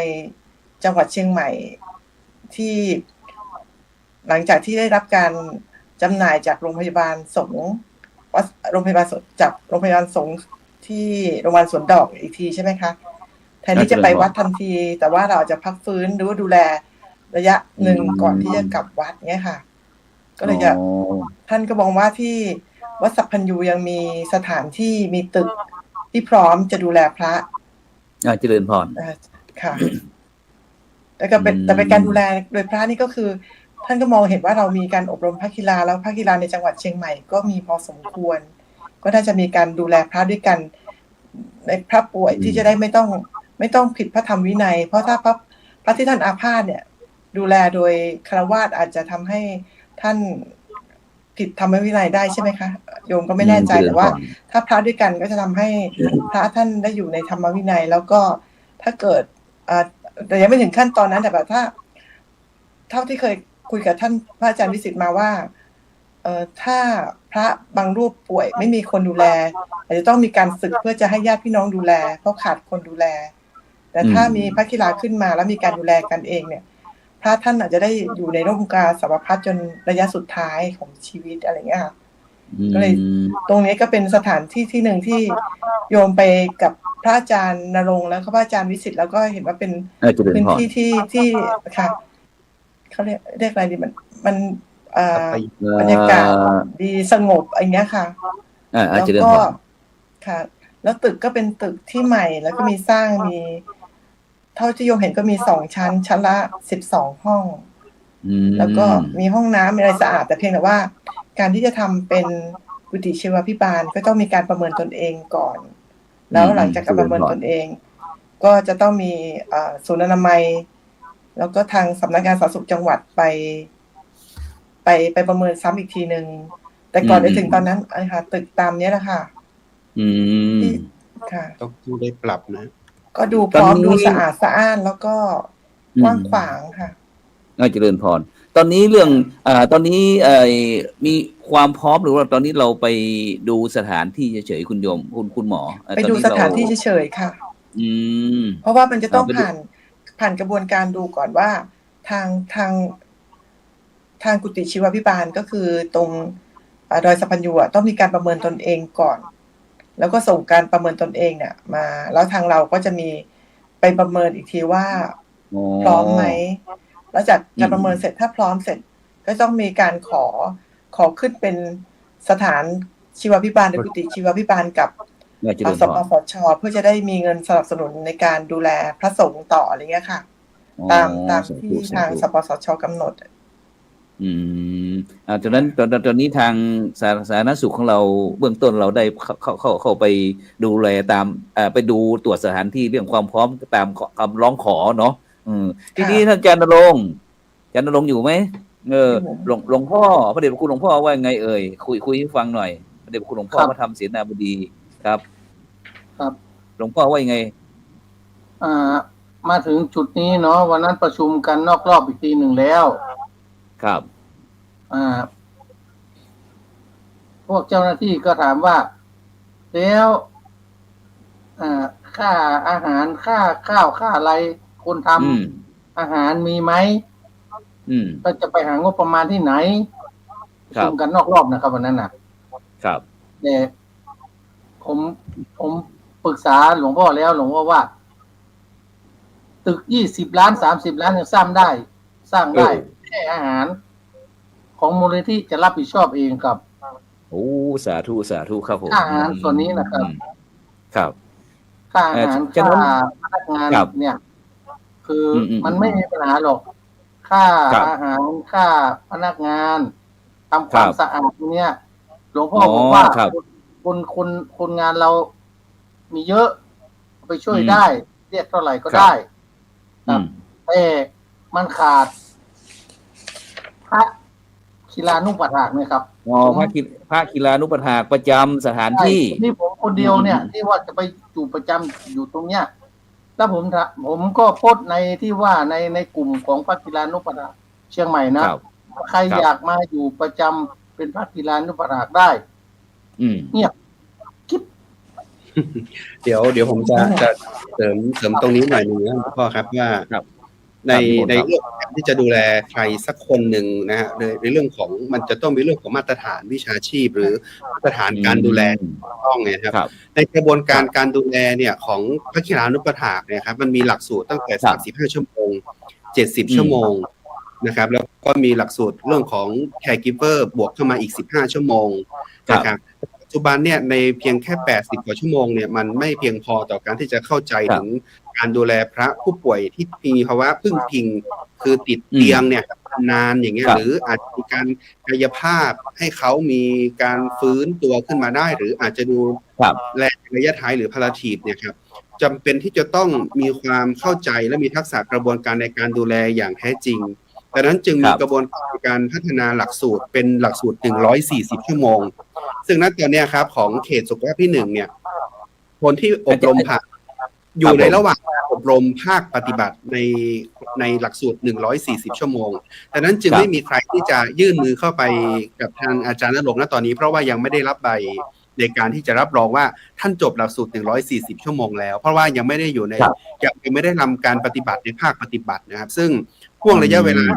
กรมอนามัยเขตสุขภาพที่1ที่รับผิดชอบในเรื่องของการอบรมหลักสูตร140 ชั่วโมงของกรมอนามัยเนี่ยเขามีให้ถึงห่วงเวลาในกลางเดือนพฤษภาคม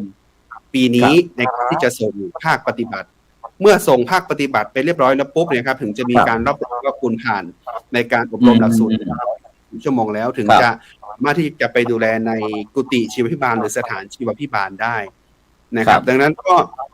มันจำเป็นครับเรื่องของมาตรฐานเรื่องของการเข้าใจไปต้องดูแลทุกๆส่วนแล้วก็อย่างที่บอกนะครับมันมีความแตกต่างอย่างไรบ้างเรื่องของสถานชีวพิบาลแล้วก็กุฏิชีวพิบาลเนี่ยเราต้องแบ่งแยกกันเป็น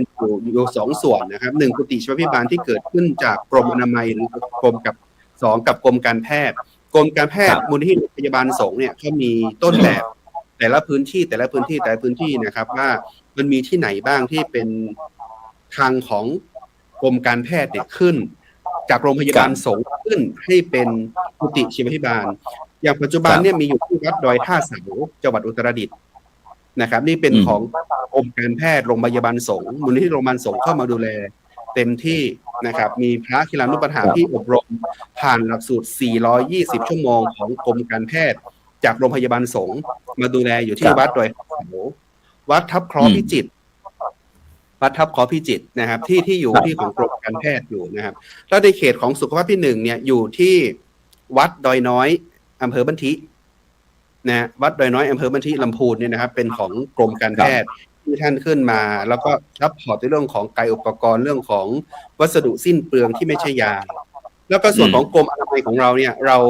รามีการจัดตั้งกุฏิชีวพิบาลในทุกๆจังหวัดและในเฟสที่ผ่านมาเนี่ยปี2567เนี่ยครับกรมอนามัยเขตสุขภาพที่1เนี่ย ได้ลงประเมินแล้วในแต่ละพื้นที่ไปอย่างเชียงใหม่ก็ถ้าจำไม่ผิดก็ที่วัดอะไรหัวลินหรือเปล่าหรือที่วัดอะไรที่สันปะตองนะใช่ไหมฮะก็ ที่วัดหงดินครับที่วัดหงดินครับใช่นะครับก็ประเมินไปแล้วนะครับนี่คือได้รับการรับรองจากกรมอนามัยแล้วนะครับแล้วก็ของท่านอาจารย์พ่อครูวิทย์ประชานุกูลใช่ไหมครับต้องใช่นะครับแล้วก็มีของลำพูนก็จะมีที่หนองประขอที่วัดผมนะครับที่เป็นกุฏิชพิบาลแล้วก็จะเป็นในส่วนของจังหวัดอื่นๆที่ตอนนี้คือประเมินครบทั้ง8จังหวัดแล้วนะครับแต่ณปีนี้เนี่ยทางกรมอนามัยก็สำรวจอีกทีนึงว่ามีตรงไหนพร้อมที่จะขึ้นเป็นกุฏิชีวพิบาลหรือสถานชีวพิบาลของกรมอนามัยได้บ้างเมื่อเขาก็ไปประเมินแล้วครับหลวงพ่อเขาจะต้องดูเรื่องของสถานที่เรื่องของความพร้อมเรื่องของพระกิจานุปถากเรื่องของหลักสูตรที่จะเข้ามาดูแลเรื่องของการดูแลแบบเขาเรียกว่าให้ครอบคลุมในเรื่องของทั้งผู้ดูแลด้วยแล้วก็คนที่ถูกดูแลด้วยก็คือความปลอดภัยทุกๆอย่างนะครับในเรื่องของการรักษาดูแลเรื่องของการจัดการเรื่องของอาหารอะไรพวกเนี้ยมีครบหมดทุกอย่างนี้อย่างเงี้ยนะครับแล้วก็ถัดมาแล้วปุ๊บเนี่ยครับเมื่อได้รับการประเมินเรียบร้อยแล้วปุ๊บเนี่ยถ้าหากว่ามีเคสในการที่จะดูแลเนี่ยคุณจะต้องผ่านกระบวนการของ CM และก็ CP ใช่ไหมครับคุณหมอนะผ่านกระบวนการของ CM ก็คือ Care Manager นะครับผ่านกระบวนการของ CP ก็คือ Care Plan ของผู้ที่ดูแลเรานะครับนั่นก็คือทางสสจ.เองทางสสอ.เองหรือโรงพยาบาลส่งเสริมสุขภาพตำบลที่อยู่ใกล้เราเองหรือแม้กระทั่งของโรงพยาบาลของเองก็ดีของเชียงใหม่เนี่ยจะต้องมีทีมที่เลี้ยงที่เป็น CM ในการที่จะทำแคร์แพลนให้กับพระหนึ่งรูปนะครับที่จะต้องดูแลในระยะยาวแล้วก็สามารถเอาแคร์แพลนนะครับคือเบิกกับกองทุนของสปสช.ได้ถ้าหากว่าเราขึ้นทะเบียนจะต้องมีเรื่องของกระบวนการของการเข้ามารับบริการมีสถิติมีอะไรอีกอย่างหลายๆอย่างนะครับถึงจะขึ้นทะเบียนสปสช.ตามมาตรา3ได้นะครับตอนนี้ที่ขึ้นเป็นทะเบียนตามมาตรา3ได้เดี๋ยวผมจำได้ว่าทั้งประเทศเนี่ยจะมีอยู่วัดหนึ่งก็คือวัดที่อยู่ระยองนะครับอยู่วัดหนึ่งวัดทุ่งหินระยองวัดหนึ่งอันนี้มีพระที่ดูแลอยู่ก็เป็นลูกศิษย์ของทางคณะแพทยศาสตร์คณะพยาบาลของมช.นะครับแล้วก็ท่านก็ไปบวชอยู่ที่วัดทุ่งหินจังหวัดระยองท่านก็ไปพูดกับหลวงพ่อว่าตอนนี้มีกระบวนการของการดำเนินการเหล่านี้ก็เอาอบรมหลักสูตรในวัดทุ่งหินนะครับก็พาอบรมในหลักสูตร420ชั่วโมงให้กับพระสงฆ์ที่อยู่ในวัดแล้วก็ได้เปิดเป็นเขาเรียกว่าหน่วยบริการร่วมบริการตามมาตรา3ของสปสช.ก็สามารถที่จะเบิกงบประมาณต่างๆนานาได้ก็ไม่ต้องได้ไปเบียดบังถ้าหากว่าวัดอย่างก็กราบขอเมตตาในหลวงพ่อในวัดพระธาตุดอยสุเทพนะครับท่านก็ไม่ได้มีปัญหาเรื่องของปัจจัยอยู่แล้วในการที่จะมาซัพพอร์ตในเรื่องของการที่จะจัดตั้งณสถานที่ที่วัดดอยสัพพัญญูอย่างนะครับเพราะว่ามูลนิธิของวัดพระธาตุดอยสุเทพเนี่ยพร้อมดังนั้นเมื่อเงินพร้อมแต่อย่างที่ท่านอาจารย์ณรงค์บอกครับว่ามันยังขาดบุคลากรดังนั้นในช่วงตอนนี้เราก็ทางกรมอนามัยก็ดีทางสสจ.เชียงใหม่เองก็ดีแล้วก็ทางมูลนิธิพระธาตุดอยสุเทพเองก็ดีเนี่ยผมคิดว่าต้องมาพัฒนาปรับปรุงเรื่องของสถานที่เพื่อที่จะรองรับไว้ก่อนนะครับการอุปกรณ์ตรงไหนพร้อมมีเตียงตรงไหนอะไรยังไงเนี่ยเราจะเอาเตียงเนี่ยฮะสุดท้ายเรียบร้อยแล้วปุ๊บเนี่ยเมื่อวัสดุอุปกรณ์ใช่ที่จะเป็นใช่ไหมครับแล้วก็บุคลากรเนี่ยจบหลักสูตรอีก2 เดือนข้างหน้าเนี่ยจบพร้อมกันปุ๊บเนี่ยผมคิดว่าก็พร้อมที่จะให้ใครเข้าไปดูแลที่เชียงใหม่ได้เลยขออนุญาตถามนิดนึงครับอาจารย์มหาครับไอ้หลักสูตรที่พระอาจารย์พูดเมื่อกี้ว่าจะต้องผ่านไอ้ร้านกี่ชั่วโมงเท่านั้นนี่ครับใครเป็นคนจัดถวายให้องค์ความรู้เหล่านี้ให้กับไอ้ภาคกีฬานุปถากด้วยเราจัดกันเองครับผมเป็นกรมอนามัยครับกรมอนามัยกระทรวงสาธารณสุขครับหลักสูตร140ชั่วโมงเนี่ยจะเป็นของกรมอนามัยกระทรวงสาธารณสุขนะครับแล้วก็มีหลักสูตรทั้งหมดเนี่ย420ชั่วโมงของกรมการแพทย์กรมการแพทย์นี่คือมูลนิธิของโรงพยาบาลสงฆ์นะเวลาท่านทำอะไรทุกอย่างเนี่ยจะต้องผ่านกระบวนการในการเรียนในภาคทฤษฎีอย่างน้อย5 วันอยู่แล้วนะครับแล้วก็ฝึกปฏิบัติที่โรงพยาบาลสงฆ์เนี่ยอย่างน้อยประมาณ20 วันหรือว่าเกินครึ่งเดือนขึ้นไปเขาจะให้ไปประจำบอร์ดสงฆ์เลยนะครับไปตามบอร์ดต่างๆที่อยู่ในโรงพยาบาลสงฆ์ว่าพระรูปนี้สามารถที่จะไปดูแลประคับประคองเขาอะไรยังไงบ้างในการที่จะไปเช็ดตัวพาการทำกายภาพดูแลเรื่องของอาหารในการฟีดอาหารอะไรอย่างเงี้ยให้กับพระสงฆ์ที่ป่วยที่มีภาวะพึ่งพิงนะฮะดังนั้นถ้าหากว่ามีภาวะพึ่งพิง1 เคสเนี่ยผ ผมคิดว่าถ้า ครับ หากว่าท่านณรงค์รูปเดียวเนี่ยไม่ไหวแน่นอนเพราะทั้งวันทั้งคืนเนี่ยนะอย่างปกติเนี่ยเราดูแลผู้ป่วยที่เราเห็นญาติโยมที่อยู่ที่บ้านที่เขามีผู้ป่วยติดเตียงอยู่เนี่ยเขาก็ยังสลับเวรกันเนาะลูกชายลูกสาวคนหนึ่งไปทำงานคนหนึ่งก็กลับมาดูแลกันอย่างเงี้ยแต่อย่างเงี้ยถ้าหากว่ามีเคสอยู่3-4 เคสที่ท่านณรงค์ประจำอยู่นั่นรูปเดียวผมว่าท่านณรงค์นี่คงจะได้ติดเตียงก่อนนะครับเพราะว่า โอ้โหขนาดนั้นเจียวเลยครับเพราะว่ามันงานหนักมากๆนะงานหนักมากๆเพราะว่าของผู้ป่วยอ่ะบางครั้งมันไม่ได้มีแค่ป่วยทางกายเขาอาจจะมีเรื่องของความสวิงทางอารมณ์ด้วยสุขภาพจิตด้วยทั้งเขาอาจจะมีภาวะความเครียดอะไรเงี้ยมันก็ต้องมีพระแล้วก็มีในเรื่องของคุณหมอเขาคงไม่ทิ้งเราถ้าหากว่าเราไปเปิดในส่วนของกุฏิชีววิบาลหรือสถานชีววิบาลเนี่ยผมคิดว่าอย่างน้อยเนี่ยจะต้องมีสถานวิชาชีพประจำอยู่ตรงนั้นอาจจะมีพยาบาลประจำอยู่ตรงนั้นหนึ่งท่านนะประจำตรงนั้นหนึ่งท่านอย่างที่วัดทับพรพิจิตรเนี่ยถ้าผมจำไม่ผิดเนี่ยเขามีแพทย์ประจำเขามีพยาบาลประจำเพื่อพร้อมที่จะดูแลนะครับร่วมกับทางทีมของกีฬานุปถากแล้วก็อย่างที่วัดที่อุตรดิตถ์วัดดอยท่าเสานะครับอันนี้เป็นขนาดประมาณ5 เตียงเนี่ย5 เตียงนี่มีพระรู้สึกว่าครองเตียงนานที่สุดเนี่ยตั้งแต่เปิดกุฏิชีวพิบาลวัดดอยท่าเสามาก็ตั้งแต่เปิดนะครับปีกว่าเนี่ยก็ยังครองเตียงยาวมาท่านก็มีพยาบาลประจำอยู่ตรงนั้นหนึ่งท่านแต่เป็นอาสาสมัครพยาบาลนะครับในการที่จะดูแลนะครับแล้วก็คอนซัลท์กับหมอได้ในการที่จะดูแลหากว่าจัดวิดีโอกับคุณหมอให้คุณหมอคอนซัลท์แทนอย่างเงี้ยแล้วก็ภาคกีฬานุปถากเราก็มีหน้าที่ในการที่จะไปทำการช่วยเหลือในการที่จะปกลุกปกนั่งนะครับแล้วก็ถวายอาหารถวายยาอะไรพวกนี้ครับในบางครั้งหากว่าเราจะฉีดยาทำการเจาะเลือดอะไรพวกนี้มันไม่สามารถที่จะทำได้มันจะต้องผ่านทางทีมของพยาบาลทางสหวิชาชีพที่ถูกกฎหมายด้วยเพราะว่าเรามีหน้าที่แค่การดูแลไม่ได้มีการร่วมกันเอาไปใส่หรือไปดึงออกเพราะมันมีเรื่องของกฎหมายของผู้ป่วยอยู่นะครับมันจำเป็นที่จะต้องเรียนรู้กฎหมายด้วยในเรื่องของการที่จะดูแลใคร1 คนนะครับฉะนั้นอยากจะถามอาจารย์มหานุวัฒน์นี่นะครับอย่างที่ลำพูนวัดหนองปะขอของเรานะครับโดยเฉพาะเรื่องการให้บริการนี้อาจารย์มีระเบียบยังไงครับหมายความว่ารับพระสงฆ์องค์เจ้าทั่วไปหรือว่ายังไงครับหรือว่าเฉพาะวัดของเราครับที่กุฏิชีวพิบาลที่หนองปะขอครับผมคือเบื้องต้นนะครับทางลำพูนเนี่ยก็มีคณะกรรมการชีวพิบาลของจังหวัดนะครับโดยการแต่งตั้งของท่านผู้ว่าให้ทางสสจเป็นเลขาทางทีมโรงพยาบาลลำพูนเนี่ยก็จะเป็นคนที่เขาเรียกเป็นศูนย์ COC นะครับถ้าหากว่ามีพระที่จำเป็นในการที่จะดูแลในการต่อเนื่องเนี่ยก็จะส่งมาที่ของเรา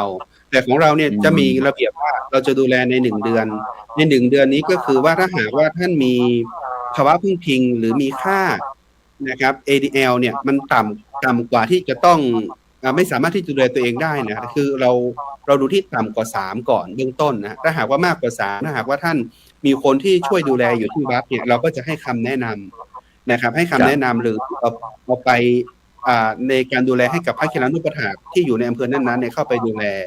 นะครับแต่ตั้งแต่เปิดมาในปีจะเกือบปีเนี่ยยังไม่มีใครเข้ามาใช้บริการที่ของเราเพราะว่าถามว่าพร้อมกับเราไหมท่านก็แล้วก็ให้ทีมไปลงประเมินนะอย่างที่บอกครับว่ามันบางครั้งเขาไม่ได้ป่วยแค่กายเขาป่วยทางจิตด้วยมีป่วยด้วยมีภาวะสวิงทางอารมณ์ด้วย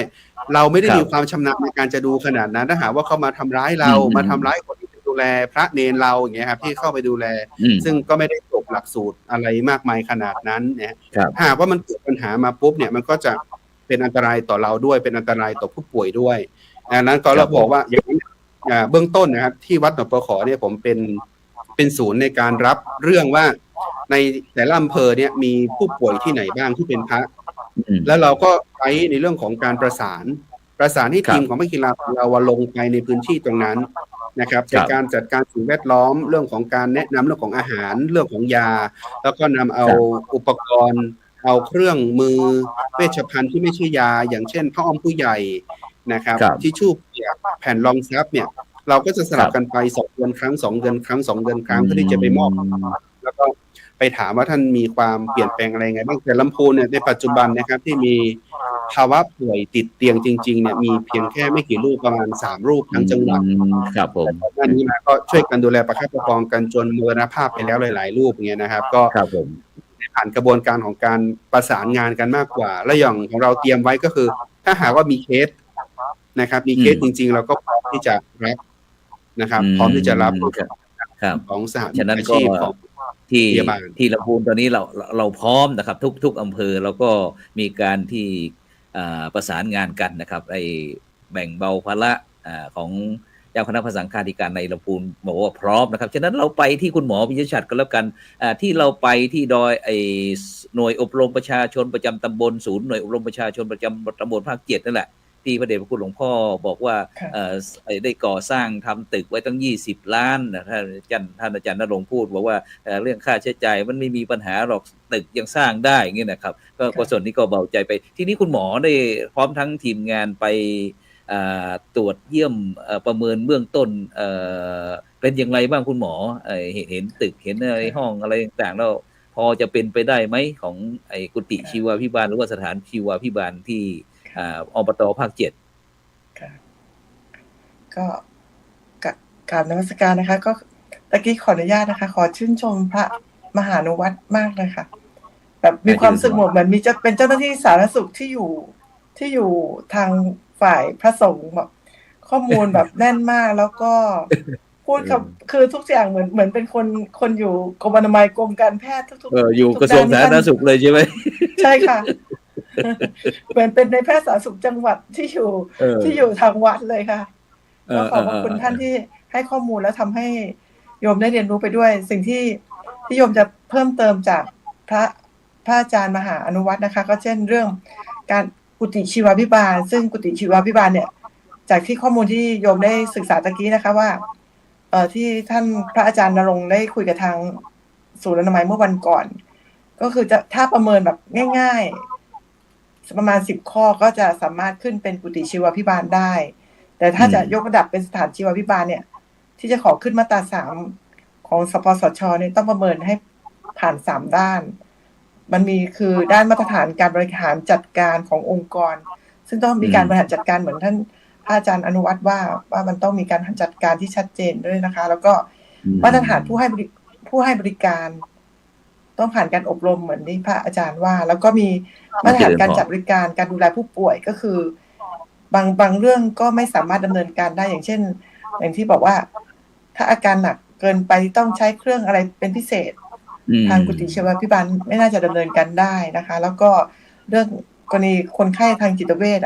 มันก็เป็นเรื่องยากนะคะมันดูยากเหมือนกันบางทีเราเห็นคนไข้จิตเวชเหมือนคุยกับเรารู้เรื่องแต่ทีเขาไม่ได้มีอาการแบบที่เราว่าค่ะก็เป็นเรื่องอันตรายสำหรับคนผู้ดูแลเหมือนกันค่ะแล้วก็สิ่งที่โยมเห็นที่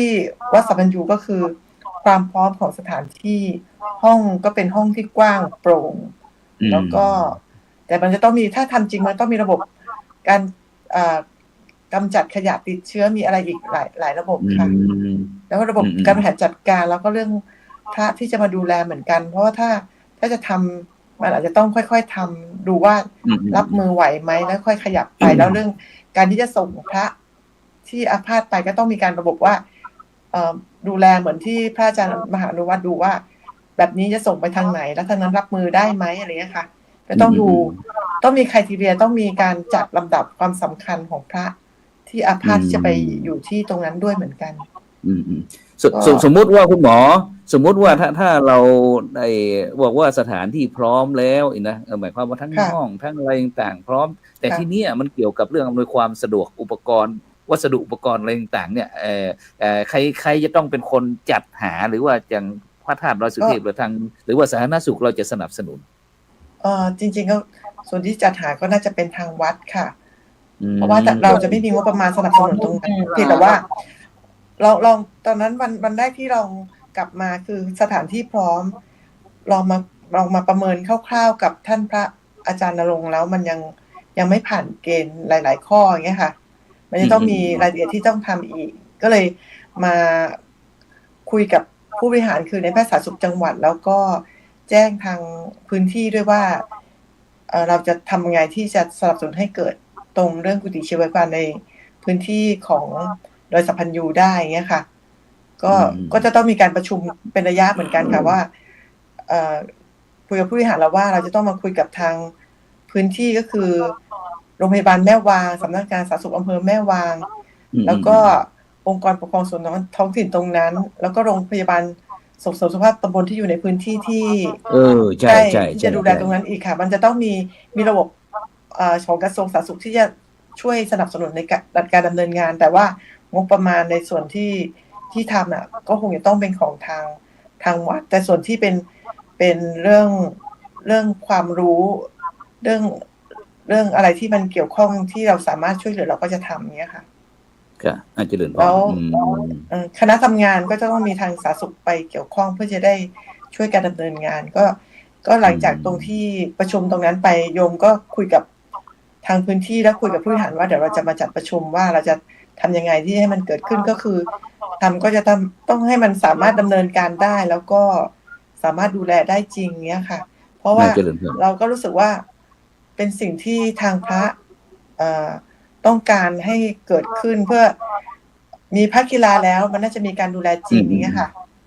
เจริญพรค่ะท่านอาจารย์เจริญพรค่ะกำลังมองเห็นว่าพระอาจารย์มหาอนุวัฒน์น่าจะมีอะไรเสริมเห็นขยับอะไรเนี่ยค่ะครับก็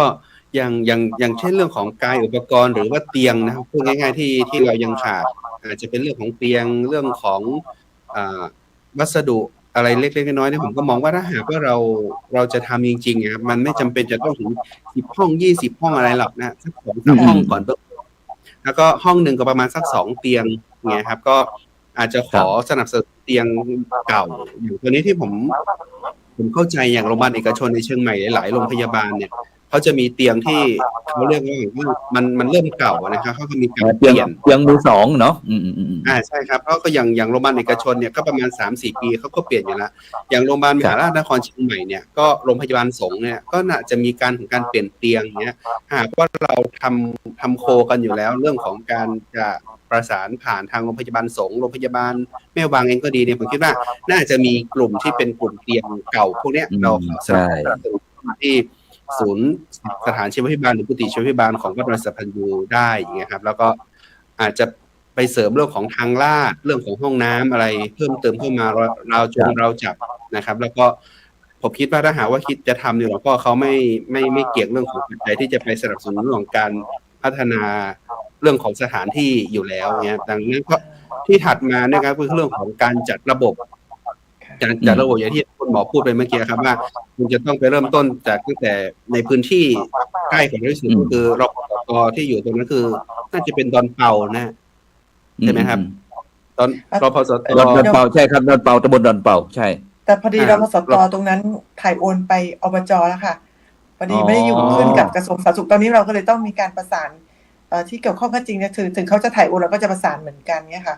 แล้วก็สำหรับเรื่องเตียงที่พระอาจารย์อนุวัฒน์เป็นห่วงทางวัดดอยสุเทพมีงบประมาณพร้อมเตรียมสั่งแล้วค่ะสั่งไป2 เตียงแล้วอะไรอย่างเงี้ยค่ะค่ะแล้วเหมือนท่านพระอาจารย์ณรงค์บอกว่าไม่ต้องเป็นห่วงเรื่องประมาณนี้มีเยอะแล้วก็ห้องน้ำเนี่ยที่โยมไปดูก็คือห้องมี24 ห้องน้ำมี24 ห้องคือแบบ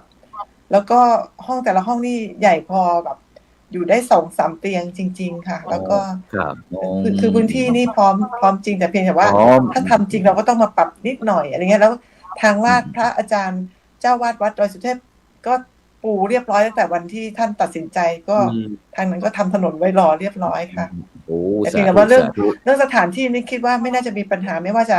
เป็นอุปกรณ์ที่จะเสริมอะไรเงี้ยทางวัดไม่น่าจะมีปัญหาแต่เพียงแต่ว่าเราจะต้องมาดูแลเรื่องการบริหารจัดการเรื่องผู้ให้บริการด้วยอะไรเงี้ยค่ะแล้วหน่วยงานที่เกี่ยวข้องอีกค่ะแล้วก็กำลังพล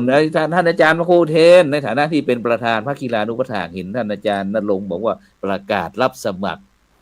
ที่งานประจำเนี่ยว่ายังไงประธานของเชียงใหม่ว่ายังไงจะมาช่วยอะไรสนับสนุนตรงนี้ยังไงดีครับผมก็ตามที่ท่านอนุวัฒน์ว่าการอบรมแล้วก็อบรมก็กรมอนามัยที่จัดที่อบรมก็เชียงใหม่มีประมาณ3 รูปใช่ไหมที่จะครบเท่าไหร่100ที่ไปเรียนที่ไหนที่ของเชียงใหม่รุ่นนี้มีอยู่17 รูปครับหลวงพ่อ 17 มีอ รู ยู่ ป 17 รูปไม่ใช่ ที่จะจบ ครับ หลักสูตร140 ชั่วโมง ก่อ ครั น บที่ว่าไปเรียน420 ชั่วโมงเชียงใหม่มีแค่3 รูปเองครับ อันนี้เป็นหลักสูตรที่140 ชั่วโมงที่กำลังอบรมกันไปที่ศรีวังทานนะฮะที่นานาชาติตอนนี้อยู่ในระหว่างการปฏิบัติภาคปฏิบัติอีก17 รูปนะฮะอีก17 รูปแต่หลักสูตร420 ชั่วโมงที่เราขึ้นทะเบียนของสบสเนี่ยของเชียงใหม่จะมีอยู่3 รูปเนาะมีท่านอาจารย์ณรงค์นะฮะมีท่านเอกภพที่อยู่สันทรายนะครับแล้วก็มีที่วัด7 ยอดคูบินนะฮะแล้วก็อีก2 รูปเนี่ย ครับผม อยู่อีก2 รูปนี่คืออยู่อำเภอสันกำแพงแต่เมื่อก่อนท่านอยู่ลำพูนนะท่านย้ายไปอยู่ที่สันกำแพงอีก2 รูปแต่เรียกตัวมาช่วยได้ครับ2 รูป ครับ เนี่ย เรียกตัวมาช่วยได้รวมกันก็คือตอนเนี้ยหลักสูตร420 ชั่วโมงเนี่ยมีอยู่ทั้งหมด5 รูป 3 4 5 ครับ 5 รูป เนี่ยมีอยู่5 รูปแล้วก็ แต่5 รูปเนี่ยต้องมาประเมินตนเองเนี่ยครับที่จะส่งใบเนี่ยเขาอยากทราบว่าภาคีลานุปถากมีกี่รูปต้องมาประเมินตนเองเนี่ย5 รูปเนี่ยครับครับแล้วก็อีก17 รูปเลยครับรอกลางเดือนพฤษภาประมาณวันที่20 กว่าเนี่ยเขาให้มีการกำหนดว่าจะต้องส่งภาคปฏิบัติแล้วก็เดี๋ยวสสจคงจะได้รับทราบเองนะครับว่า17 รูปแล้วมีใครบ้างอะไรยังไงบ้างนะครับที่เราส่งมาอบรมที่ประชุมนานาชาติที่ของศูนย์ปฏิบัติธรรมนานาชาติวันที่13ถึงวันที่17 เดือนกุมภาพันธ์ที่ผ่านมานะครับเป็นภาคทฤษฎีนะครับนี่มีของจังหวัดเชียงใหม่เนี่ย17 รูปก็พร้อมนะครับแล้วก็ของลำพูนที่ส่งไปอีกประมาณ13 รูปเดี๋ยวผมก็จะถามนะครับว่ารูปไหนพร้อมที่จะไปช่วยบ้างหลังจากที่จบหลักสูตรแล้วก็ได้ใบมันเรียบร้อยแล้วอาจจะเอาไปเสริมกำลังไปช่วยหลวงพ่อนรงค์นะฮะว่ามีเคสดูแลจริงๆเนี่ยอาจจะสลับกันไปได้ครับอยู่ใกล้ๆกันโยมขออนุญาตเสริมข้อมูลนิดนึงค่ะโยมสำรวจข้อมูลภาคกีฬานุปถากที่อำเภอแม่วางพบว่ามี28 รูปโดยเฉพาะที่ตำบลดอนเปานี่8 รูปแต่เรายังไม่ได้สำรวจว่ามีแต่ว่าท่านแอคทีฟหมายถึงว่าสามารถดำเนินการได้จริงไหมอะไรเงี้ยค่ะคือจากข้อมูลที่มีอยู่ตรงนี้ค่ะแล้วก็ตอนที่ได้คุยกับพระอาจารย์ณรงค์คราวที่แล้วก็เหมือนว่าอาจจะมีการแบบเชิญชวนพระกีฬานุปถากที่อยู่ในจังหวัดเชียงใหม่มาเปลี่ยนเวรกันที่จะมาดูแลถ้าเกิดมีพระที่อาพาธเยอะขึ้นอะไรเงี้ยสมมตินะคะแต่ว่าเรายังไม่ถึงตอนนั้นก็เลยคิดว่าเริ่มต้นเราน่าจะอยู่จะเริ่มจากที่การต้อง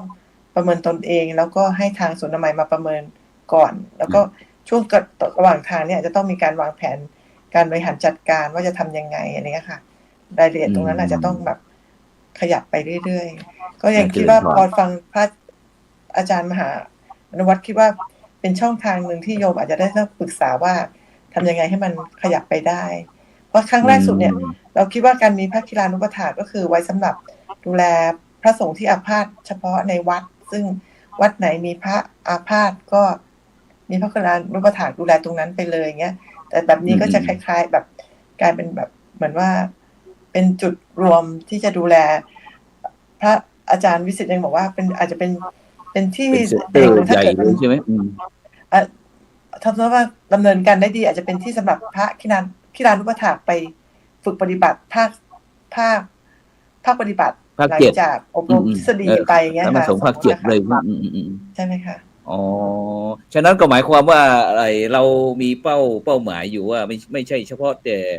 พระภิกษุอาพาธที่เฉพาะจังหวัดเชียงใหม่นะเพราะว่าพระเดชคุณหลวงพ่อก็จะดูแลคณะสงฆ์ทั้ง3จังหวัดมีจังหวัดลำพูนเชียงใหม่แม่ฮ่องสอนนี่ใช่ไหมครับอาจารย์ณรงค์ครับยังไม่วางไม่น่าจะวางแผนถึงตรงนั้นนะคะวางแผนว่าดูแลพระในเชียงใหม่ก่อนหรือเปล่าคะเชียงใหม่ก่อนครับอาจารย์อาจารย์ณรงค์ได้ยินไหมครับแต่ว่าสถานที่นี่มันได้ยินครับค่อนข้างใหญ่แล้วก็ดูกว้างขวางเฉยๆค่ะแต่เพิ่งเริ่มต้นก็คือใช่ค่ะไม่รู้ว่าเจตนาของพระเดชพระคุณหลวงพ่อ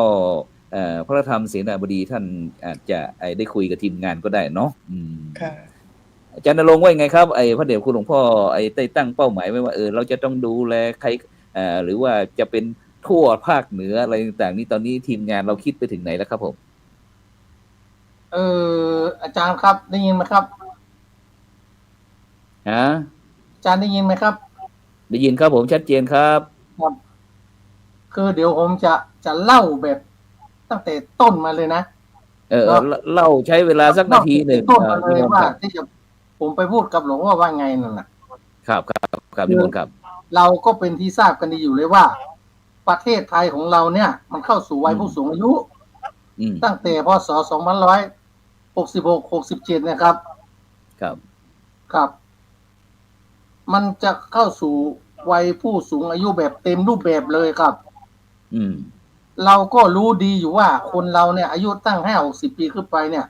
มีความเจ็บป่วยมาเยือนตั้งแต่เป็นโรคเบาหวานโรคหัวใจโรคเส้นเลือดในสมองตีบหรือว่าเส้นเลือดในสมองแตกหรือว่าอุบัติเหตุจากต่างๆจากผู้สูงอายุนะครับซึ่งเวลาเป็นแล้วก็จะต้องส่งไปรักษาที่โรงพยาบาลถ้าตายก็โอเคครับโชคดีไปอาจารย์ณรงค์ครับเอาเฉพาะพระก็พอแล้วเพราะว่าเวลาเราเหลือประมาณไม่ 4-5 นาทีครับอย่างพระเราเนี่ยว่าตรงเป้าที่อาจารย์ได้ยินมาผมไหมครับครับได้ยินเอาสั้นๆกระทัดรัดเฉพาะพระเฉยๆที่ว่าที่เราเปิดที่ศูนย์ดอยสัพพัญญูนี่แหละมีอีกกลุ่มหนึ่งคือเป็นพระเนี่ยเป็นเหมือนกันเหมือนคนทั่วไปนะครับป่วยเป็นสโตรกเนาะครับเส้นเลือดสมองแตกอะไรเนี่ยเพื่อไปรักษาแต่ไม่ตายครับอาจารย์ไม่ตายแต่เป็นผู้ป่วยติดเตียงขั้นตอนของรักษาการพยาบาลเนี่ยมันคือรักษาแบบขั้นตอนของเขาเนี่ยคือสิ้นสุดการรักษาแล้วแต่ไม่ตายเขาให้ออกไปพักผ่อนที่วัดได้แต่ติดต่อไปที่วัดไม่เอาเพราะว่าอะไรเพราะว่าวัดไม่มีความพร้อมเรื่องความรู้เรื่องผู้ป่วยติดเตียงเนี่ยครับการเราติดต่อไปที่ครอบครัวของเขาครอบครัวของเขาก็บอกว่าปนบวชมาเมินแล้วเนอะอย่างครับบมีเวลามาพอไว้เพราะว่าบ้านก็ยากจนขั้นเขาจะติดต่อไปตีอันศูนย์ชลาบ้านพระโคชลาครับ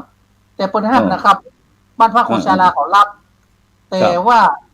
พระสงฆ์ต้องศึกไปอยู่ในชุดของคฤหัสถ์โอ้ครับผมครับแต่คฤหัสถ์ก็แต่พระสงฆ์พวกเนี้ยไม่อยากจะศึกครับอยากจะตายในผ้าเหลืองเนี่ยเรื่องนี้มันจึงเป็นที่มาที่ไปของที่ว่าสุขาภิบาลเนี่ยครับฉะนั้นก็หมายความว่าลองครับพระเดชพระคุณหลวงพ่อนี่ก็โอเพนนะครับเปิดรับนะครับที่มีเคสมาครับฉะนั้นก็โอเคครับหลวงพ่อว่าหลวงพ่อครับมันเป็นเรื่องนี้ครับหลวงว่านั่นก็ไปเปิดเลยที่ดอยสวรรค์อยู่เลยโอเคครับงั้นหมายความว่าโอเพนนะครับไม่จำกัดรุ่นนะครับไม่จำกัดรุ่นเพราะว่าคนไข้มันมีผู้ใดอะไรสูงอายุคือสีเขียวสีเหลืองสีแดงมันมี3 ระดับครับสำหรับผู้ป่วยติดเตียงเนี่ยลองถามคุณหมอดูแล้วว่ามันผู้ป่วยสีเขียวสีเหลืองสีแดงมันเป็นยังไงมันมีโอเคครับอาจารย์ครับอาจารย์ณรงค์ครับโอเคครับผมเพราะว่าเวลาเราจะหมดแล้วครับเวลาเราจะหมดแล้วฉะนั้นก็หมายความว่าตอนนี้นะครับก็คุณหมอก็เริ่มนับ1ไปแล้วเนาะตอนนี้เนาะแต่ยังไม่ได้ลงในพื้นที่หมายความว่ายังไม่มีเคสหรืออะไรต่างๆที่มารับบริการที่เฉยเนาะตอนนี้ก็อยู่ในขั้นตอนที่กำลังเตรียมสถานที่เนาะเปิดไมค์นี่คุณหมอเปิดไมค์ลืมตัวค่ะก็เป็นตอนวันก่อนที่ไปก็คือไปสำรวจก่อนว่าสถานที่เป็นยังไงคือพระอาจารย์ก็อยากชวนไปดูว่าแบบนี้จะทำได้ไหมเงี้ยหลังจากนี้ก็คือจะต้องมีการให้ทางวัดทางวัดดอยสัพพัญญูอะค่ะทำแบบประเมินตนเองมาก่อนแต่ก่อนจะประเมินตนเองก็ต้องดูให้พร้อมก่อนเพราะว่าวันนั้นลองทดสอบแล้วมันยังไม่สามารถผ่านเกณฑ์เนี้ยค่ะประเมินตนเองเสร็จแล้วก็ค่อยทางกระทรวงสาธารณสุขค่อยไปประเมินอีกทีนึงซึ่งก่อนที่จะประเมินตนเองได้เราก็จะช่วยทำให้ประเมินตนเองผ่านแต่ไม่ผ่านตามเกณฑ์แล้วค่อยไปต่อเนี้ยค่ะส่วนทางวันนั้นพระอาจารย์ก็เชิญทางสปสช.มาก็คือถ้าผ่านเกณฑ์จริงก็สามารถไปขอขึ้นเป็นหน่วยบริการมาตรา3จากสปสช.ได้เพื่อจะขอรับสนับสนุนงบตามที่สปสช. สปสช.จัดสรรให้ได้อะค่ะ ก็ต้อง สาธุ เป็นตาม สาธุ ลำดับขั้น แต่ว่าตอนลำดับขั้นที่จะต้องมีคณะทำงานที่เกี่ยวข้องกระทรวงสาธารณสุขก็จะมีการประชุมด้วยกันร่วมกันทำงานไปด้วยกันกับทางวัดทางพระค่ะ สาธุสาธุงั้นก็หมายความว่าตอนนี้เรายังไม่มีก็ทางทีมงานทางสาธารณสุขเราก็ได้คอมเมนต์ไปแล้วนะว่าตอนนี้ก็ทางวัดพระธาตุดอยสุเทพหรือว่าในพื้นที่ก็กำลังปรับปรุงเนาะปรับปรุงที่เตรียมความพร้อมในการที่จะดำเนินการเกี่ยวกับเรื่องกุฏิชีวภิบาลครับฉะนั้นก็ต้องขอบคุณอนุโมทนาครับกับขอบพระคุณพระเดชคุณหลวงพ่อพระธรรมเสนาบดีนะครับเจ้าอาวาสวัดพระธาตุดอยสุเทพนะครับประธานมูลนิธิพระธาตุดอยสุเทพพร้อมทั้งคณะสงฆ์นะครับที่ได้มีความเป็นห่วงเป็นใยกับพระคุณเจ้าครับนักรบกองทัพธรรมเราครับที่จะต้องปลดละวางไปตามกาลเวลานะครับฉะนั้นต้องขอบคุณอนุโมทนาทั้งผู้ปรารถนาดีทุกท่านครับฉะนั้นในช่วงสุดท้ายนี้ท่านอาจารย์มหาอนุวัฒน์ครับเหลือเวลานาทีหนึ่งก็อยากจะให้ท่านอาจารย์มหาอนุวัฒน์ได้ให้ศีลให้พรกับบรรดาท่านผู้ฟังท่านผู้ชมสักนิดหนึ่งครับผมนิมนต์ครับครับผมก็ขออนุญาตกันแล้วกันนะครับว่าการทำบุญที่ดีที่สุดในตอนนี้ก็คือการทำบุญเรื่องของสุขภาพให้กับพระสงฆ์นี่แหละนะครับบุคคลใดปรารถนาอุปถากเราตถาคตให้ดูแลพระภิกษุผู้อาพาธเถิดนี่คือพุทธวจนะหรือพุทธพจน์ขององค์สมเด็จพระผู้มีพระภาคเจ้าในการสร้างให้เกิดการดูแลกันเมื่อพระสงฆ์เราออกบวชจากเรือนไม่เกี่ยวข้องด้วยเรือนแล้วนะครับเราก็ต้องดูแลกันเองเมื่อเราดูแลกันเองได้ถึงที่สุดแล้วเนี่ยเราจะได้รับกำลังใจที่ดีแล้วก็แรงในการสนับสนุนเรื่องของสิ่งอื่นๆที่ตามมาจากญาติโยมในทุกๆระดับไม่ว่าจะเป็นกระทรวงทบวงกรมของกระทรวงสาธารณสุขเองก็แล้วแต่นะครับก็คิดว่าเราจะได้ทำบุญใหญ่ร่วมกันเพื่อการดูแลสุขภาพพระสงฆ์ตามเป้าหมายของธรรมนูญสุขภาพพระสงฆ์ว่าพระแข็งแรงวัดมั่นคงแล้วก็ชุมชนจะได้เป็นสุขนะครับวันนี้ก็ขออำนวยพรให้ทุกท่านที่ได้รับชมรับฟังรายการตั้งแต่ต้นให้มีสุขภาพกายสุขภาพใจที่สมบูรณ์แข็งแรงคิดสิ่งใดสมปรารถนาโชคดีมีชัยทุกท่านทุกคนครับสาธุครับฉะนั้นก็บรรดาท่านผู้ฟังท่านผู้ชมก็คอยติดตามทางช่องธรรมะเป็นทีมแล้วก็แล้วกันความเคลื่อนไหวเรื่องกุฏิชีวภิบาลที่มูลนิธิพระบรมธาตุดอยสุเทพจากพระเดชคุณหลวงพ่อพระธรรมเสนาบดีนะที่เมตตารวมกับกระทรวงสาธารณสุขพร้อมทั้งคณะสงฆ์นั้นได้จัดถวายพระสงฆ์เจ้าเป็นอย่างไรหรือว่าบรรดาท่านผู้ฟังท่านผู้ชมที่อยากจะมีส่วนร่วมสนับสนุนเกี่ยวกับเรื่องกุฏิชีวภิบาลอย่างที่ท่านอาจารย์พระมหาอนุวัฒน์ได้พูดให้ฟังนี่ก็สามารถติดต่อได้ที่ท่านพระอาจารย์ณรงค์นะครับหรือว่าท่านอาจารย์พระครูเทนปัญญารังสีนะครับหรือว่าคุณหมอปิยชัดนะครับปิยชัดธนเกียรติสกุลนะครับนักวิชาการสาธารณสุขชำนาญการพิเศษหัวหน้ากลุ่มงานส่งเสริมสุขภาพนะครับเพื่อที่เราจะได้รวมเป็นพลังหนึ่งเดียวกันแล้วก็ที่จะได้บำบัดทุกข์บำรุงสุขถวายแก่พระคุณเจ้าต่อไปนะครับฉะนั้นก็ในค่ำคืนนี้ก็เวลาหมดเวลาครับขอนำรายการจากบรรดาท่านผู้ฟังไปก่อนนะครับหลับฝันดีมีเงินใช้ไร้โลคาพยาธิไม่เจ็บไม่จนร่ำรวยทุกคนสำหรับในค่ำคืนนี้เขากล่าวคำว่าสาธุกาเมมุสาสุราเม